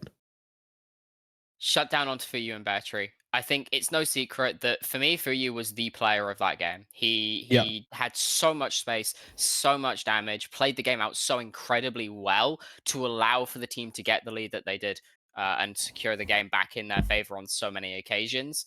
And BO3 was a great supplementary damage to that as well. You know, these two carries working in tandem really, really, really made Ruddy's life very hard. And it's not the Ruddy we're used to seeing of you have someone who can find a way to access this backline, right? Typically, we will see somebody be able to get onto this backline and blow one of them up. That wasn't the case this game. And if you give these two players the freedom and the space to continue to play it out, things get very dangerous very quickly. Okay. And anything else you want to change, Pivotless, right? Obviously, changing tactics, going more onto those carries, as we kind of talked about, but anything they want to do in draft is a little bit different because obviously, like, there were a couple of picks that really changed the game, right? The way that Ashe was one that we talked about from early on being very strong. Is there maybe things they want to ban or maybe things that they themselves need to pick up instead? So I think, in general, you're relatively happy with most of the picks that were traded back and forth across both sides. I think both teams had, relatively speaking, powerful picks on the patch, right? Ashe versus Jinx is, I mean, we saw going into late game, right? Ashe is doing a lot of damage, Jinx is doing a lot of damage as well. Both AD carries were having a pretty fantastic run of things. I think if we're looking at anything I would change in specific, I think for the side of Ruddy, I want to see picks potentially. We move away from the Kasante and look to attack that top side a bit more because Refresh was not looking the most comfortable, and this is a champion that we know him for. So if he is a little bit off kilter today and we can pick something to really attack that top side and get a lead for Ruddy up top, then we could see more carry threat from elsewhere on the map. Indeed. Well, let's get into draft. Let's bring this one up. If we are going to ask myself what I want to see, Echo Jungle. That's what I want to see. I've been asking for it the whole season. So anyway, let's move into this one. Don't think it's going to happen, but you never know. People can ask, people can hope, people can wish. But moving on, Ruddy going to be wishing for a win in this second game to take themselves to game number 3 because it is a best of 3. Verdant can take this one home right here, right now. A 2-0, not been predicted by anyone, I believe, on the cast today. So yeah, it would definitely be the upset that people were not expecting for. However, just for you people at home, if you maybe have just joined, this is not the elimination. The loser of this will go to the lower bracket. The winner will go to the grand final. But with that being said, game 2 underway. Syndra, Jarvan banned from Ruddy. We're seeing the Corki, the Ashe banned away from Verdant, and the Jax will be the final one to round it off.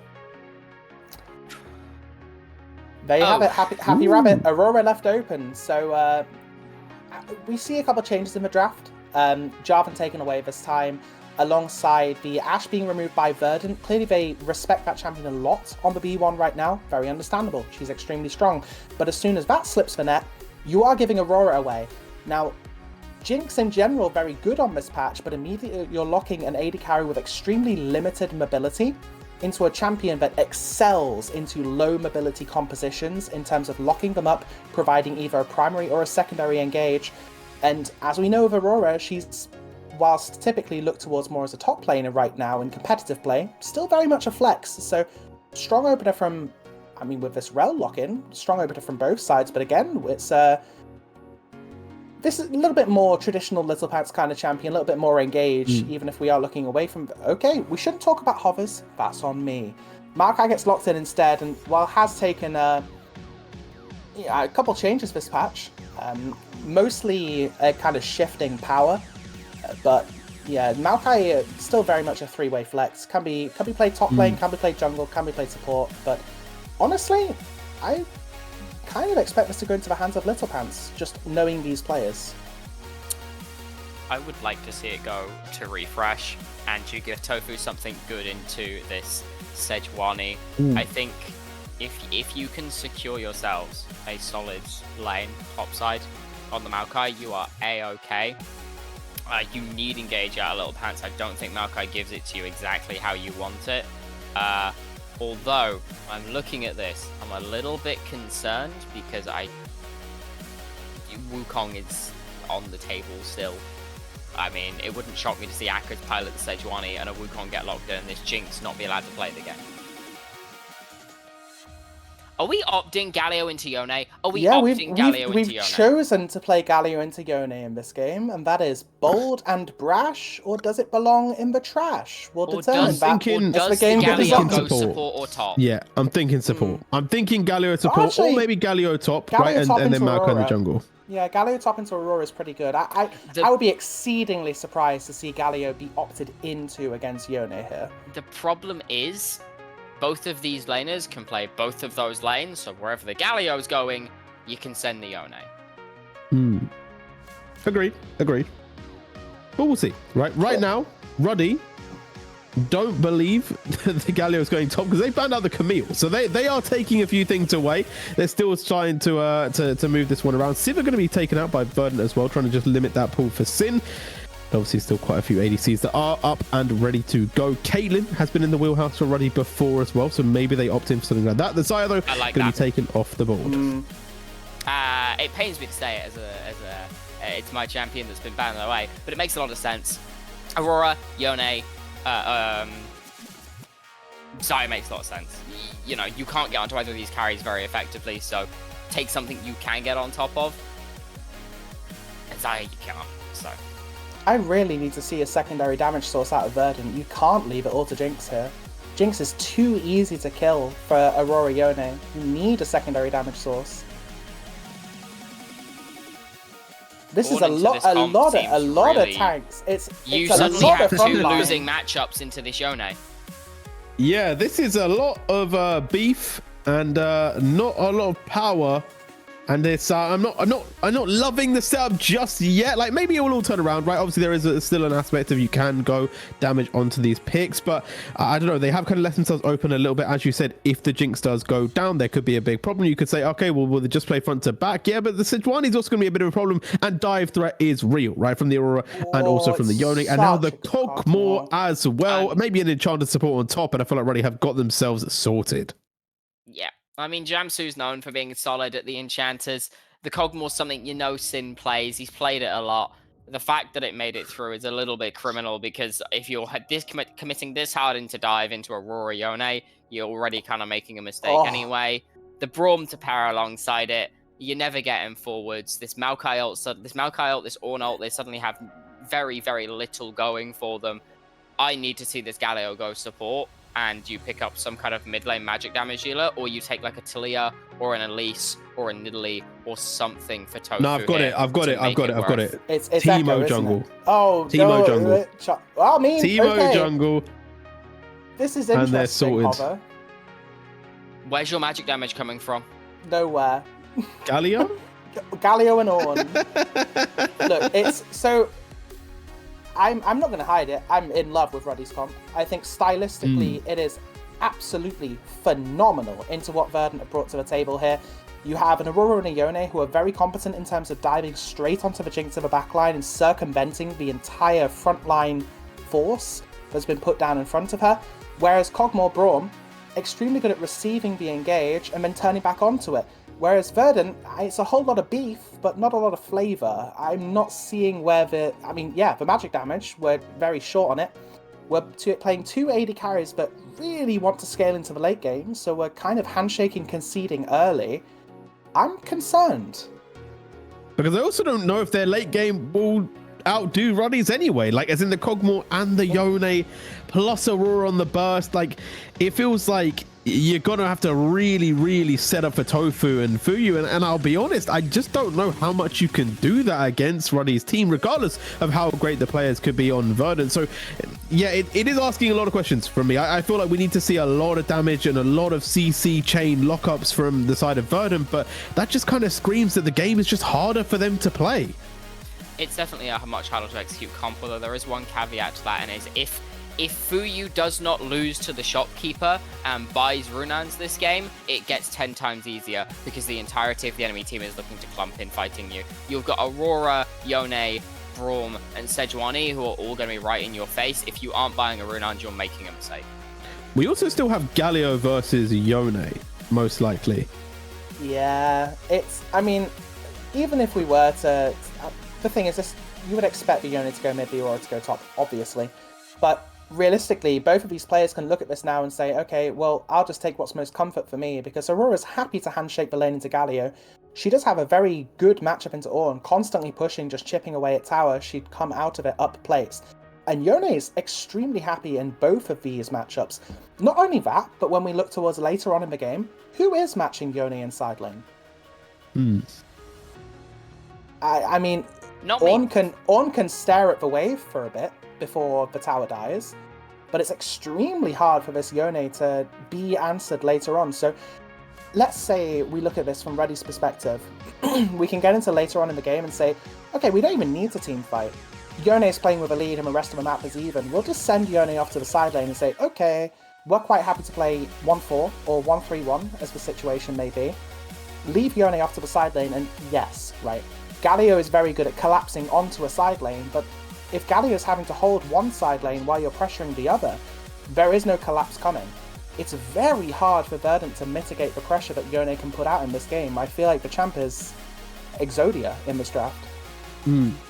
Well, there's only one way to find out. That's for them to get onto the Rift, you know, like, hopefully it's not going to be too long before we get onto the Rift, but at the same time, I feel like, yeah, it does feel like the general consensus is we're probably going to game 3. Verdant, you know what, if you pull this off though, you are maybe a much better team than I expected, and props to you, but I don't know if I agree with the difficulty check that they've put in, right? You know what I mean? I feel like there's some times where it's like, you know, you don't need to make the game difficult for yourself. You could just play something that is more normalized. I also am still thinking about, is there maybe some antics that are going to happen here, right? Is there maybe some sort of lane swap stuff or some sort of like kind of weird invade that Verdant are cooking up here that they've decided to draft how they did, you know, because again, a lot of CC, a lot of mobility there with the Galio to roam around the map, which obviously will definitely help the Kindred out in a little bit later, but it's about avoiding that early rush that Ruddy can put on them, which we know we're capable of, and obviously our critique of Ruddy is not that they can't play early game, it's that they then maybe go a little bit too far,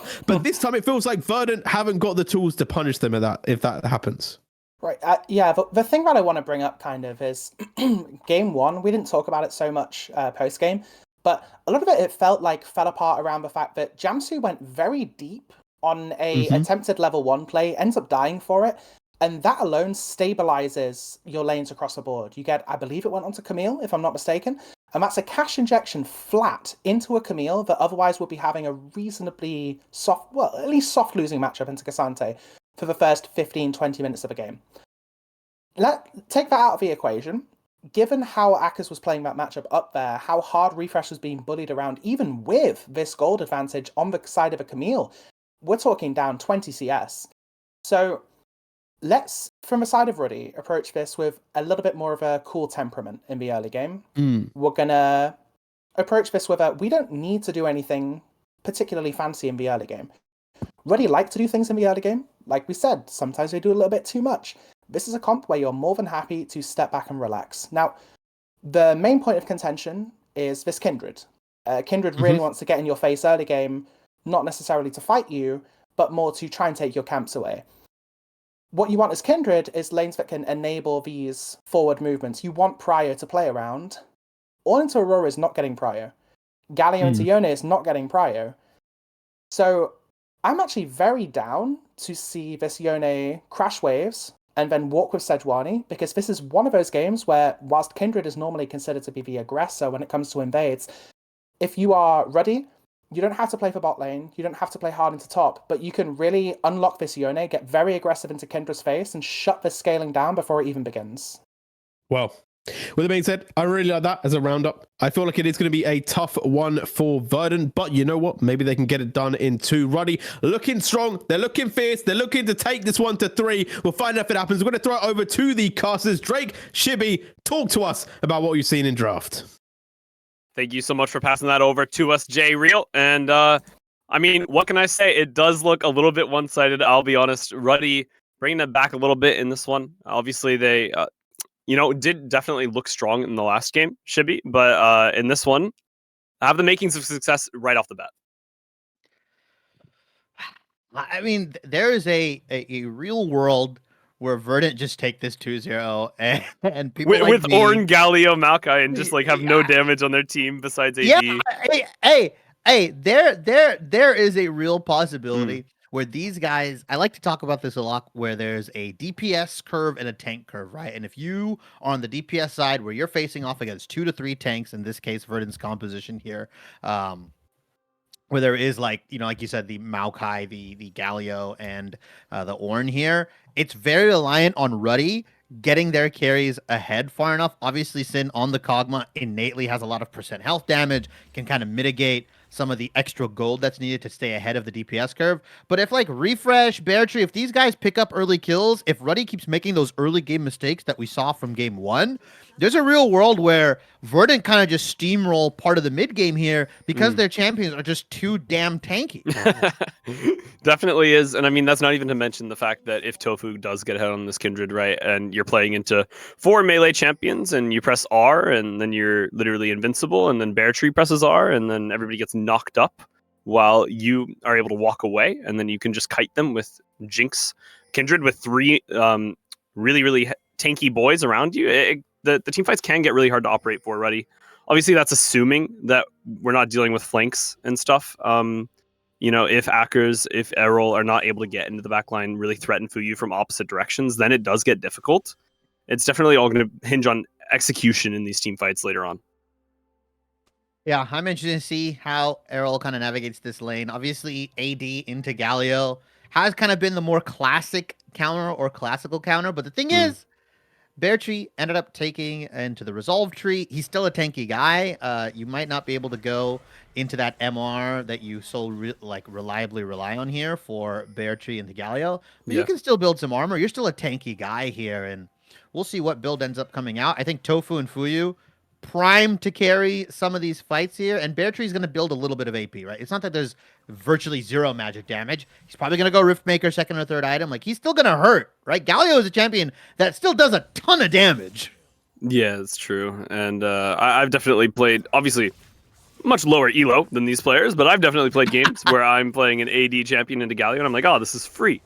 And then I absolutely turbo run it down, and you can already see the damage from that passive auto attack coming out from BO3. So it can get difficult, but for now, at least, it looks like the lanes are pretty relatively chill. Junglers are going to be pathing opposite of each other, so I'm curious to see whether Tofu is going to opt for a little bit of an invade style or just go for the full clear and pray that you get the coin flip of your mark being on that bottom side. Obviously, it looks like focus is still towards this top side for Ruddy. Yeah, I think the big thing that we talk about as well for Kindred is how does your team actually play around the marks here? Even if you do lose the flip, as long as you can keep the other scuttle alive long enough, the mark automatically appears on that scuttle. So they just got to make sure that, like, whatever side it's on, whether it's top or bottom lane, if they don't get it, they just make sure this mark spawns on the other side here. But BO3 already having a pretty jolly good time laning into the Yone here. It's going to be on Crisis to kind of get E-roll ahead here. They're going to play that mid 2v2. I don't really think it's difficult for Crisis and E-roll to win this 2v2, right? As long as they focus down the same target, they get the permafrost stacks on. But BO3 and Tofu have a pretty lethal 2v2, right? Kindred Galio is one of those like sneaky 2v2s that one champion sets up a lot of the damage, while Kindred in this case just provides all of that damage, right? With the percent health, the marks, everything like that. It can be a very sneaky good 2v2, especially when it comes to like diving and setting up dives in that bottom side, in that top side. That's where this kind of 2v2 shines a little bit more here, as we do get maybe some first hints of a 2v2 action. Perhaps. I mean, the Q3 comes in from Errol, and that's going to be a lot of damage going down on him, but Tofu not really able to make it in time. It is going to be the mark coin flip going the way of Ruddy, so Crisis was able to deny that first mark for the Kindred.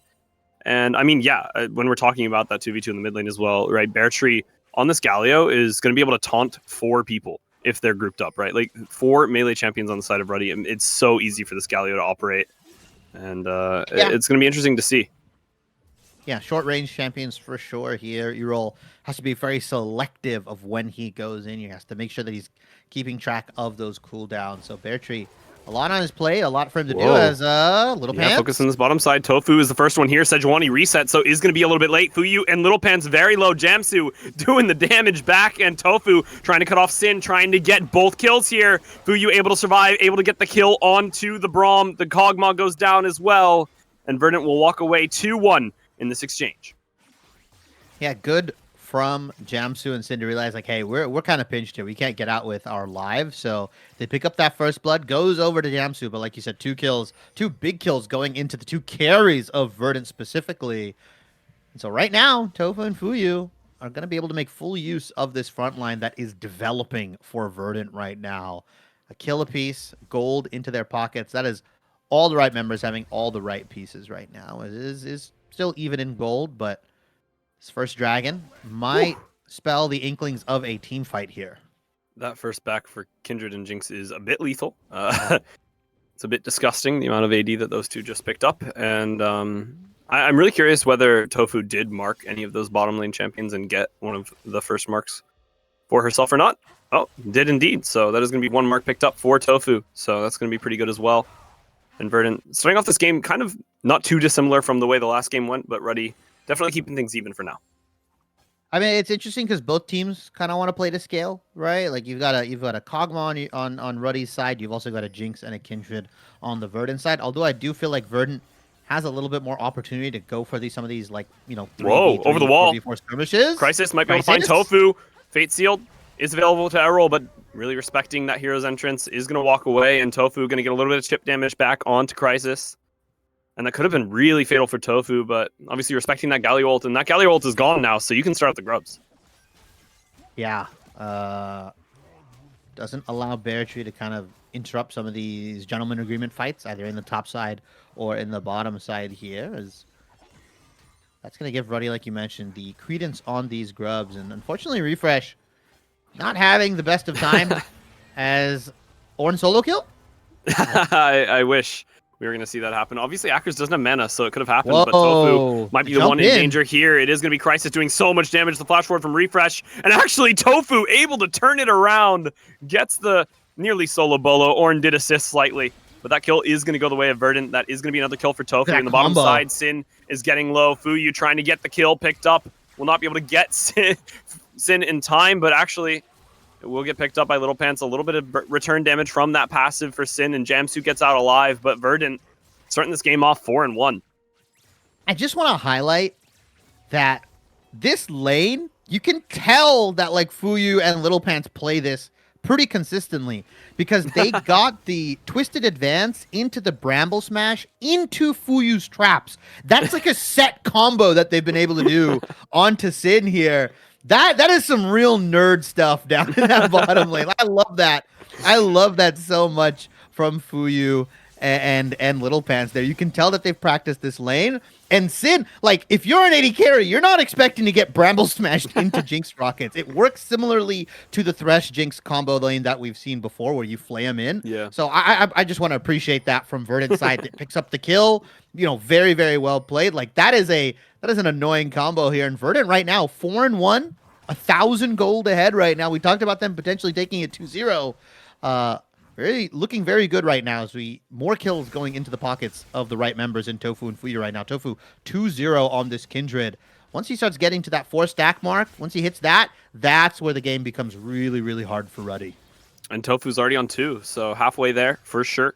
And like we were mentioning earlier on, kind of the issues and the gripes that a couple of the analysts were having with Verdant's team composition is that there's no damage. It doesn't really matter when Kindred and Jinx do get turbo ahead. So we'll have to see whether they are able to keep accelerating this game. Obviously, Kog'Maw is ahead in the CS department. So Fuyu is not as deceptively ahead with that one kill. But this Kindred is definitely ahead of that curve. Refresh has to be careful. Obviously, a potential dive here. Crisis. I mean, how realistic is it that Refresh could survive? Ultimate is up, but he only has mana for that. Like he's gotta work his mana really well here. Popped it, and nobody's taken the turret aggro just yet. And Crisis waiting for the opportune moment should be enough. It has to flash away. So at least Ornn did get the flash out of that one, but that is going to be a pickup underneath the turret. Traded for a dragon on the bottom side. I don't know who wins out in this trade.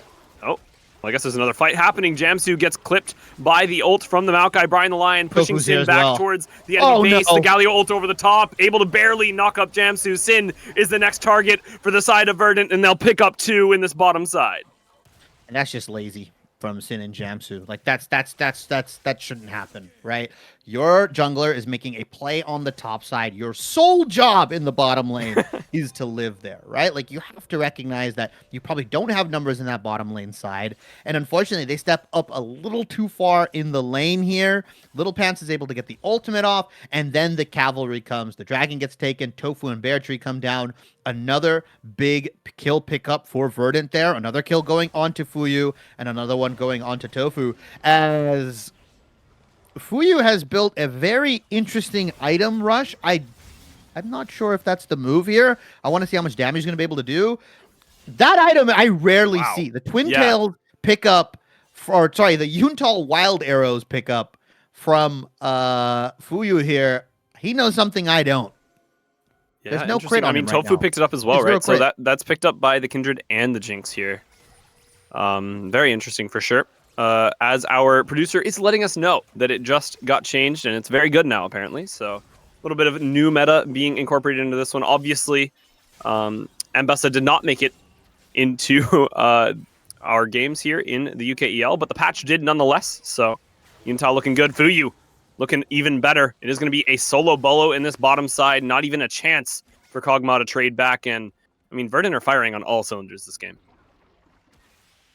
Yeah, I mean, they're just taking this game the way they expected to, right? Pressuring that bottom side, leaving Refresh in the top side to himself here.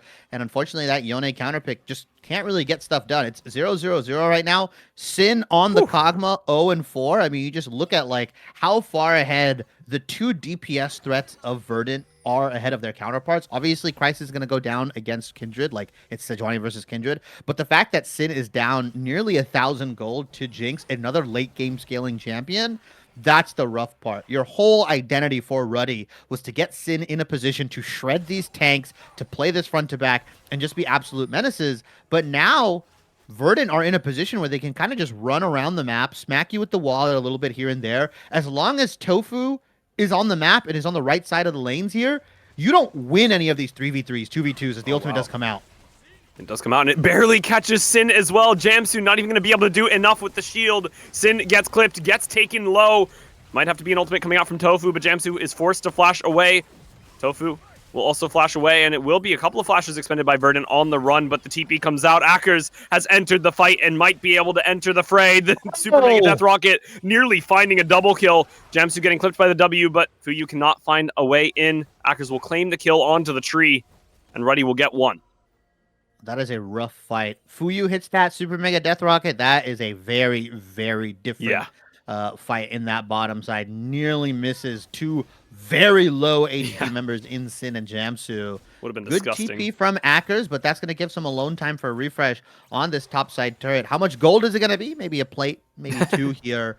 But that was a play that was needed to be made by Ruddy to kind of get themselves some gold back into their pockets. Akers 2-0 right now on the Aurora. That is a big thing, right? Because you can trap champions like the Kindred, like the Jinx, and you just lay away in the damage. It kind of works functionally similar to the composition we saw, I believe, in Worlds where Genji ran like Aurora Twitch. Twitch can just fire from outside the arena. Same thing with Sin when his W is on. He can fire outside of that arena entrance, and he can just kind of lay waste to whoever's trapped inside there. As Tofu and Refresh are going to punish hackers now. Yeah, speaking of hackers, that is just going to be a very No dead TP. top laner. And like you mentioned, no TP, so that's really going to punish him quite a bit. And nobody really in this top side either, so Sejuani can't, you know, catch any of that XP, save any of that turret plates from going over. So Verdant looking a lot better off because of that. And I mean, that's a massive thing that I was going to mention, right? If Akers gets into these team fights, if he gets on the map in this early game, then it's a completely different game because he is the one who's ahead. He's the one who can actually be a threat to Tofu and Fuyu. But up until that point, Ornn had been basically just doing his job of keeping Akers in that top side, keeping him out of the game. And as long as Akers isn't able to connect with the team, then Tofu and Fuyu are allowed to have free reign. Yeah, it's really tough here. These mid-game team fights from Akers have to be near perfect, right? He's got to land crucial ultimates either onto Fuyu, onto Tofu, and that means he's got to get past players like BO3, Refresh. And mind you, BO3's building AP. Like, he's not going with the typical tank Galio that we see. So that AP damage profile that the desk was worried about, albeit we did think it was going to be a more traditional Galio build, BO3 has opted in to go, no, I am going to build full AP. Like, they have to itemize MR against me, or I am just going to slam dunk them every time. And that could have been scary. Obviously, this might leaving the Dragon on 2 HP. Jamsu under threat, has the shield. Brian the Lion can't quite get underneath the turret. A good Glacial Fissure actually buying time. It's going to be a kill picked up by Sin. One There more. might be more to follow. Sin actually in danger, though. Tofu moving in just in time, and Fuyu picks up the kill. Verdant trading 1 for 1, and it just looks better for them, making it a 2 for 1. A double kill goes the way of Fuyu, and it looks like Verdant just can't miss. It is going to be punished in this top side. Refresh will go down. The turret will as well. But the ADC getting ahead. I mean, Fuyu absolutely popping off this game. 5-0 Jinx is much scarier to me than an 0-2 Ornn. A 5-0 Jinx and a 4-0 Kindred, right? Like, this is dream scenario for Verdant. The 2 carries on your team. BO3, some nice movement. Actually ends up dodging out on the Sejuani ultimate.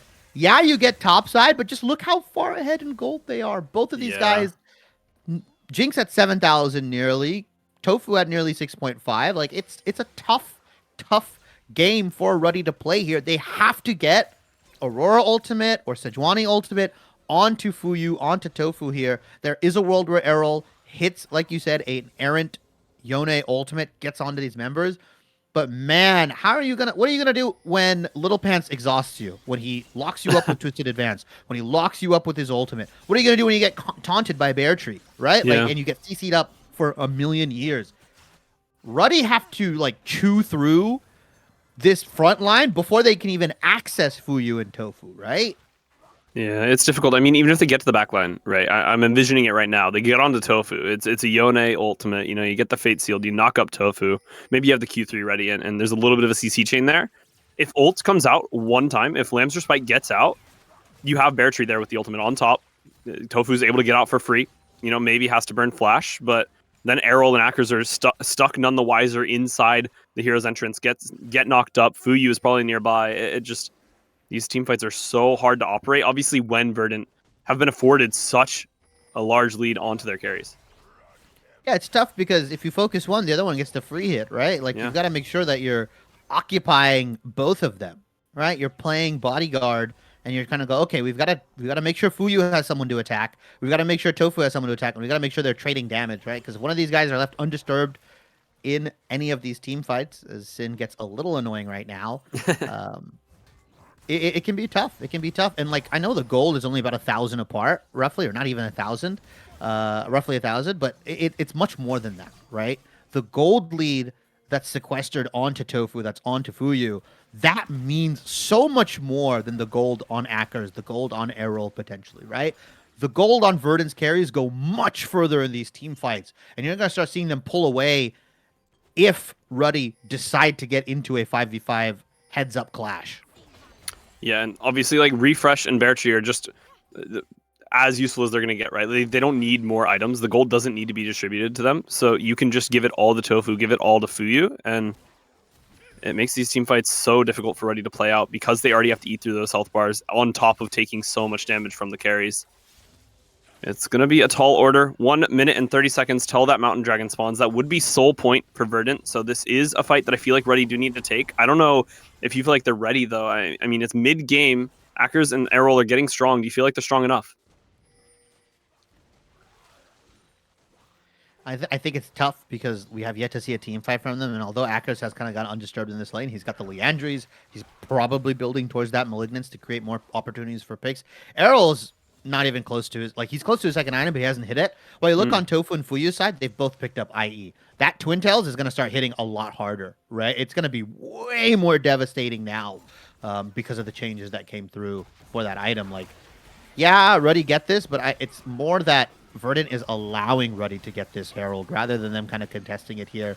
They're more than happy to set up vision around the dragon, stack Mountain, which is Mountain Soul, by the way, so it's going to make it even harder to get on top of these carries and burst them down with champions like Aurora, like Yone. I'm more than happy for Verdant to get the vision down, start clearing, creating traps here because you have Maokai here, because you have potentially Bear Tree going to sneak into one of these bushes. If you flick the vision over, Ruddy are going to be playing into complete darkness when this dragon comes up. Look at this. Look at this. I mean, it's not looking good. Not in the slightest. And obviously, like you mentioned, the Maokai with that extra vision and the ability to slow members who try and enter. You can see Little Pants just not even afraid, walking up super far and getting that vision down. The dragon down to 6,000 HP now. Might get stolen away by Crisis. Crisis has done it before. Might look for it again. Over the wall. Oh, Kindred ult has been popped, but it hasn't been smote yet. It's going to go the way of Tofu. Crisis is going to die for his sins. And Verdant are one member up. They have the Baron available to them, and they might end up looking for it. It's a 4v5. They have no jungler to fight against. I mean, why not take it? And that was such smart usage of the Lamb's Respite there to make sure the dragon cannot be smited away. They turn on to Crisis. They don't get enough damage down to kill him, but they still get the dragon there. Whoa. And now another fight. Yeah, Akers forced to flash away and ult out. Tofu not quite able to find the ult over, but Akers is getting followed up upon. He's going to go down. Sin on the opposite side trying to free hit, but Fuyu, that health bar does not get eaten through nearly as much as Jinx would do to the Kog'Maw. We'll be able to get the kill back. Baron doesn't even need to be on the cards for Verdant. They won the team fight. They also got the dragon. They're winning out everywhere. Yeah, and I'm surprised they just haven't kind of pulled the trigger on this Baron, but Fuyu! That's a shutdown for Errol. That's some big gold going there. I believe it was an 888 gold shutdown because the way they changed it. Yeah, we've got some weird shutdown gold. Yeah, it's not a flat 500, now. 1,000 anymore. Yeah, it's like a scaling, and only rounds like up. 831. So, yeah, it's a really weird number, but a lot of gold going into the pocket of Errol, albeit might be inconsequential as Verdant are about 2.5 or 2,000 gold ahead right now. I'm surprised they didn't end up pulling the trigger on that Baron after that team fight went in the top side, but they don't really have to risk it, right? They don't have to go for these Barons.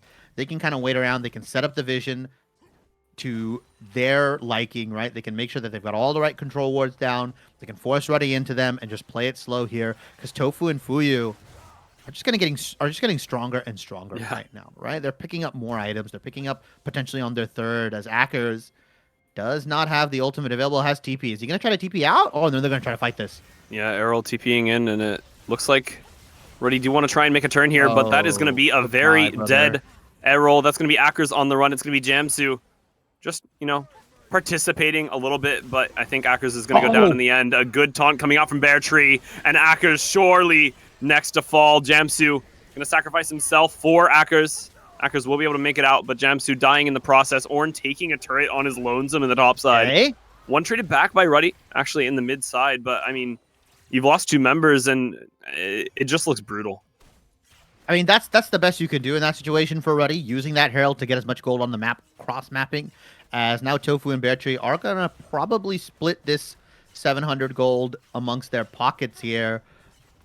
Granted that Ruddy are down in both a lot of kills and a good chunk of gold here, the fact that they're able to pick up some of this errant gold, these towers, these turrets, and it goes into Sin's pocket, there's a world where Sin can potentially hit 2-3 items and start shredding through some of the members of Verdant, but it's tough, right? You have to kind of play these team fights perfectly. When you are down further and further in gold, you have a less margin for error if you're on the side of Ruddy here, while Verdant can kind of just walk into you errantly. They can take some of these team fights. They can commit resources because they know that they've got so much gold to work with, as Refresh is also hitting level 14, right? He's already upgraded Tofu's item. He's most likely going to upgrade Fuyu's the next level he gets. Like, ornaments are coming in.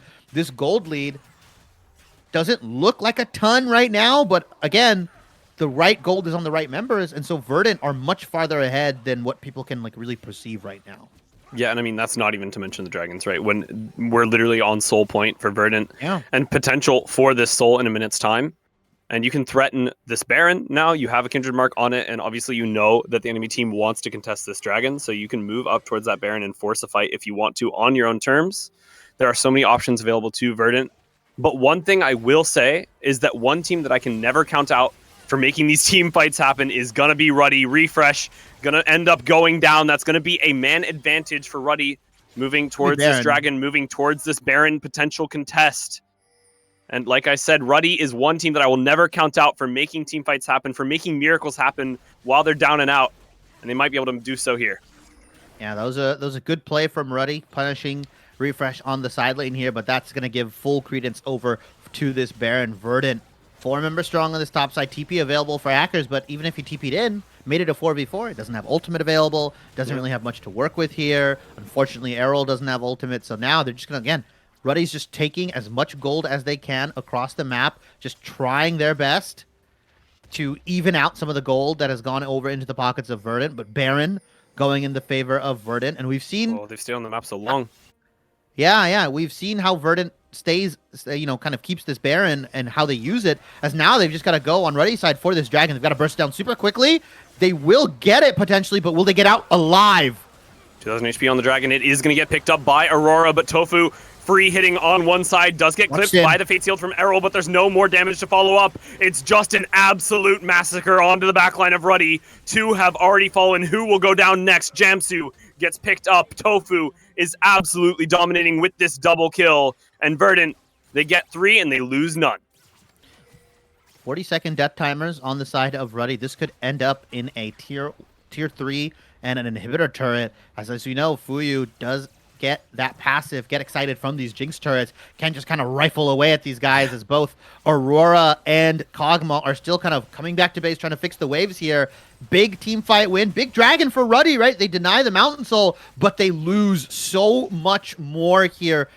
Tier 3 mid lane inhibitor taken away right now, and if you recall, bottom lane tier 2 already went down earlier in the game here, so now they're going to reset, shin all that gold that they just picked up from that team fight plus that mid lane push.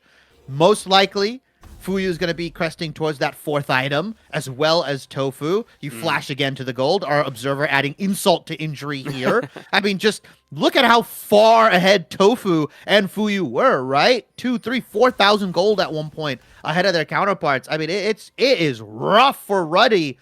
They've just kind of been playing catch-up and looking for scraps. Whoa, Bear Tree might be a scrap that they can pick up, though. I mean, no real way out, just going to go down. And Yummy. That is going to be a man advantage, a little bit of reprieve on the map for a little bit of time, 45 seconds to be exact. And, I mean, as you're mentioning, right, this is a Deathless Kindred at the moment. This is Infinity Edges with the ornament completed for these 2 ADCs for the side of Verdant, right? They are so darn strong. Yeah, I have to call it Masterwork Infinity Edge now. I can't call it like Zenith Blade or whatever it was. Much cooler, by the way. Obsidian Cleaver from Black Cleaver. Black cooler items, whatever. Masterwork Infinity Edge. I'm sure Kindred is on like 7, maybe. Molten Edge. Okay. Marks. 7 marks right now. I wanted to know. I like she picked up so many. 10. She's at 10. Yeah, whoa! This guy is really strong. Like 10 is insane here. He might actually end up hitting 13. Let's see.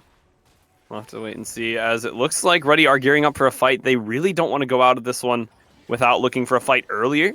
I feel like they can wait, but like we mentioned, I mean, it's just infinite scaling for Verdant as the game goes on. It is so difficult.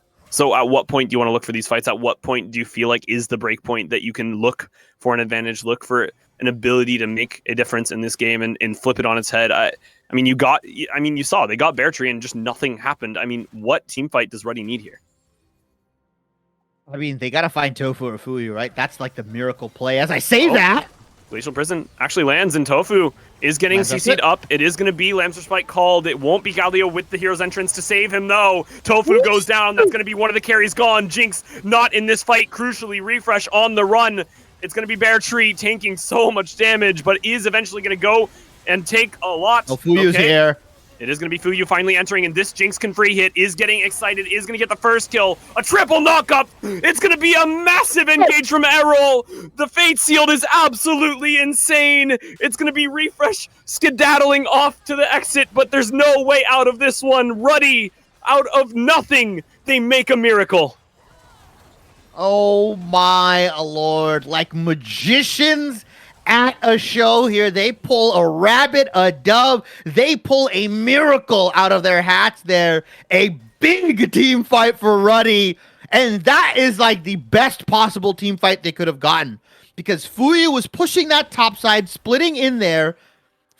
Tofu gets caught out by a max range Sejuani ultimate, a max range Braum ultimate, and then the damage comes in. And even when Fuyu was allowed to participate after they kind of reconvened and the front line was there and Fuyu was back hitting, Errol comes in with a massive Fate Sealed, like you mentioned, absolutely tear throughs the only other carry. And unfortunately, it doesn't matter that BO3 rushed Hextech Proto Belt. He's on Knight's Vow, Zeke's Convergence. Like, this guy just doesn't do any more damage. Yeah, it is a little bit of a singular type of damage profile here for the side of Verdant. They only have AD, and as items start to come out, this Sejuani's starting to look pretty darn tanky. I mean, I did say that if there's one team that I could give it to, if there's one team I would bet on to bring a game like this back, it would be Ruddy.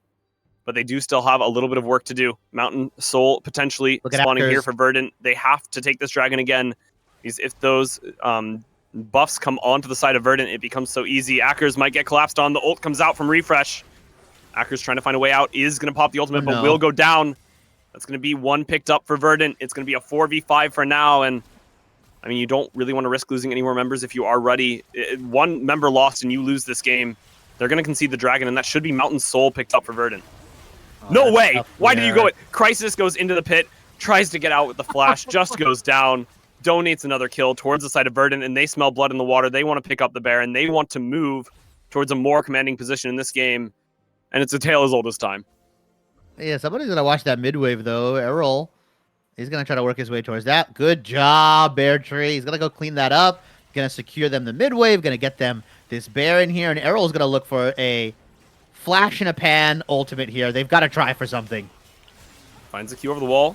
Finds the Fate Sealed onto 2. Is buying a little bit of time, but won't be able to pick up the Baron. It's going to get claimed by Galio, in fact. It's going to be Errol low. It's going to be Jamsu getting deleted. It's going to be Sin in the grave. It's going to be 4 members of Ruddy dead, and Verdant can look mid. Verdant got to push that mid wave in. Inhibitor has respawn for Ruddy, but I don't know if it's enough. 40-second death timers on crucial members. Akers and Crisis, the last ones alive here. Can they stop this push? 5 members of Verdant barreling down your mid lane. What can you do? Maybe all they can do is watch as their base gets ruined here. 20 seconds on Sin, 15 seconds on Jamsu. Can they stall for just enough time? Can they get one last team fight in? Or are Verdant going to call it right here?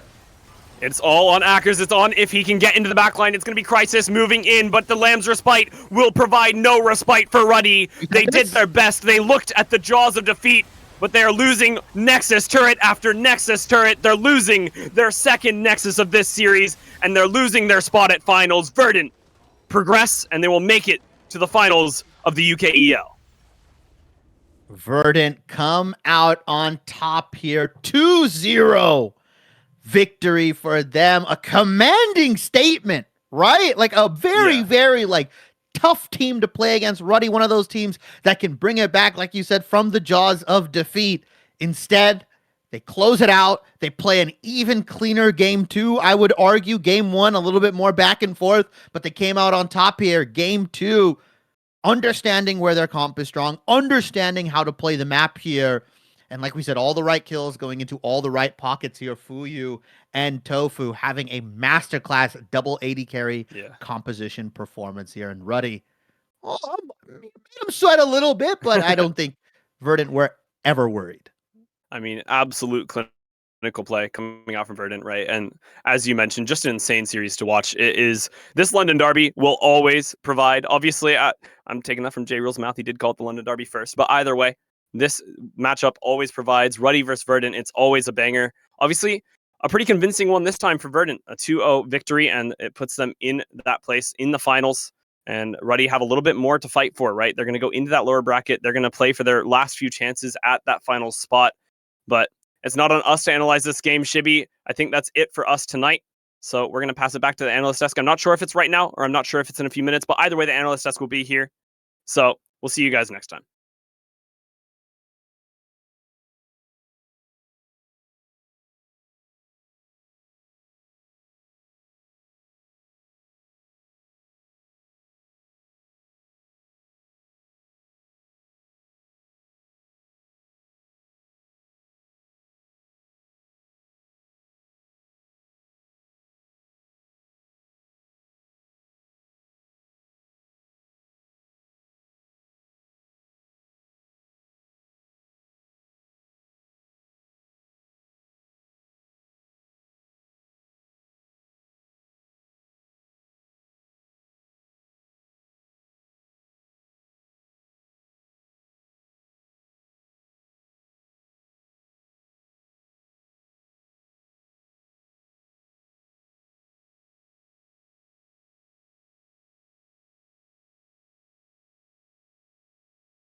Well, respect where respect is due. Verdant have done what we thought was almost impossible from the draft alone. Respect to Verdant. They beat the predictions, they beat the haters, they've beaten Ruddy to go to the finals. They've taken themselves there. The first spot for the autumn season has been secured. Who will make it there? There is a lot of games to be played before we find out, but let's break down what we just saw. Okay, Verdant they did good in the early game. They got themselves snowballing. They started it off. They got the Kindred. They got the Jinx fed. It's what we asked them to do. They did that. Let's have a look at this first VT. All right, let's run this one back. Actually, no, wait. Hold on 1 second in chat. Let's look at the player spotlight first. Let's bring up the respect that is due. Let's bring it up for Tofu. The Kindred went crazy. Yeah, I mean, yeah, no words, honestly. I'm gonna be honest. I saw it in the draft. I was like, "You have no magic damage. I'm really concerned." And then both Tofu and Fuyu just start popping off to no ends. Yes, popping the heck off. And I mean, it was very nicely done. Tofu had a very good game of Kindred. I think that's the first time I personally have seen him play a carry champion. So yeah. It was refreshing. It was nice. It was a little bit different, and it worked out really well for them, right? They were able to control the Rift for pretty much all of the game. There's obviously one fight, which I'm actually not going to talk about a little bit later, but there was one fight where Ruddy were able to have a little bit of a momentum switch, but it wasn't enough, right? And it was a whole load of things that just didn't go the way of Verdant that then led to that. So we're not going to bring that one up too much, but let's go into what we are going to talk about. Let's talk about the first clip. Let's roll this first replay, which is around that Baron fight. It's very early. It's 20 minutes in, and Verdant have so far secured themselves quite a decent lead, although we actually are going to the Dragon one to start it off, maybe, as we're going to kick into this one. So this is a Lamb's Respite that denies for Sejuani's attempted Smite steal, and what that means is, well, jungler dead. No issues at all for Verdant to reposture up towards the top side. Now, immediately, Ruddy's teamfight is extremely fractured here. Typically speaking, they want to be able to move as more or less a unit, move forward together, protect this Kog'Maw while the Aurora Yone are moving into the backline. And what ends up happening is, well, Aurora's on one side of the fight, Kog'Maw's on the other, there's no movement. And in the end, you think, okay, team fight's over. Well, Aero's not had his fun quite enough yet. He goes all the way into the backline, and Fuyu up to this point 6-0. And we see this kill. We see Yone managing to find this pick on the back end of the fight. And what that means is, with the amount of gold that comes out of that shutdown, in actual fact, this fight ends up being slightly gold positive for Ruddy after everything. So Ruddy, given up to this point, they were having a really rough time of things. Seeing a massive gold injection on your primary backline access is a phenomenal boon for them. Unfortunately, of course, it doesn't result in the winning of the game for them, but it does start to get Yone a little bit further back into the game as it goes on. And it's what we talked about as well, right? Yone being so scary. Who's going to match Yone on the side lane? Yone is going to be able to take out the carries. And that was the question mark that we had for a lot of the setup. We talked about a little bit in the green room, right? How the Kindred just was able to keep themselves alive long enough that they could pop Lamb's Respite, which was prolonging a lot of these fights and just not allowing for that burst potential. Let's get into the second replay, though. I don't know why my voice is not working, but we're going to go into this one around the Dragon. And this is where we really saw the true power of this Verdant comp. It certainly is. I mean, they've just had the Baron and the mid inhib on top side, and they look to have to contest the Dragon. It does go across to Ruddy, but it almost doesn't matter, because as you saw at the start of that fight, Tofu able to keep himself alive throughout all odds with that Lamb's Respite, and they end up killing 3. They kill Crisis, they kill Jamsu, and I believe they kill Errol as well.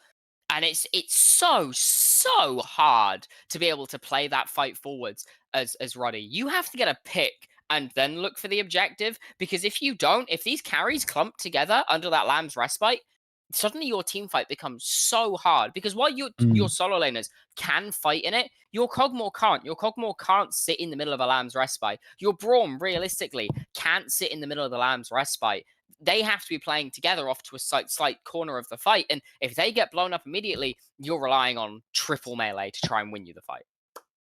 Yeah, and they couldn't get it done, right? It was a sentiment where Verdant were just finding those openings, they were just finding those picks, and to be honest, like we talked about the Jinx and the Kindred being picked up, well, they were always the ones fighting forwards, and the tank line did its job as well. But people, I will say, it felt like it wasn't just about the fighting, it wasn't just about the micros. The macro play of Verdant just really outdid Ruddy. Yeah, I mean, throughout this entire game, it felt like Ruddy were consistently on the back foot when it came to just their map play. They were consistently late to resetting for objectives, and it was not late to the point where, okay, we can maybe reset into top side instead of going Drake, we can contest the cross map. It was late to the point of, not only can we not contest Drake, we can't cross map. Our only play becomes hoping our jungler can steal this, because the rest of our carries aren't out on the map to do anything while this objective is going down. it felt like every time Verdant were taking their turn, Ruddy weren't taking one. They were just saying, okay, do you know what? You go twice. You rolled doubles. Have another. Well, talking about taking doubles, Luna, you're going to get this one again. Let's go replay number 3. Let's look at the final fight. Verdant axing out the series. And what a way to do it. Yeah, I mean, it starts with a beautiful catch onto Akers, right? The all-note from Refresh tagging, and they're able to blow up this Aurora immediately. They're able to get the Dragon. Crisis, again, has to try and look for this steal because there's no tempo. Goes in late, gets immediately caught up, can't flash out of the pit to save his life, to then look for the repeat onto the Baron, and they end up being able to pick up both objectives. Errol almost finds a beautiful angle, doesn't tag onto either of the carries. Fuyu's peeled beautifully. Errol's dead before he can go back to his soul, and at that point, you got Sin trying to kill people and Jamsu trying to run for the hills. It doesn't quite work. And it just shows Verdant's prowess and their mastery over their macro this game to a T. They get the Dragon, they get the Baron, they get a clean ace off the back of it. They can then push into the base with this power because nobody has to reset. Health bars are still basically full. There's no threat because Yone and Kog'Maw are on 20, 30-second death timers. They get into the base, they kill the Aurora again, they kill the Sejuani again. Yone doesn't have Fate Sealed when he respawns, so he can't look to turn the game around in that point. Fuyu goes untouched and ends the game. That passage of play out of Verdant showed just how strong they were and why they had that leg up over Ruddy today and were able to take it in a 2-0 fashion, which, as I say, I don't think any of us really expected. I mean, I said 2-1. I thought we'd see 3 games if Verdant were going to take it, and they came in and they said, actually, no, we just are the better team.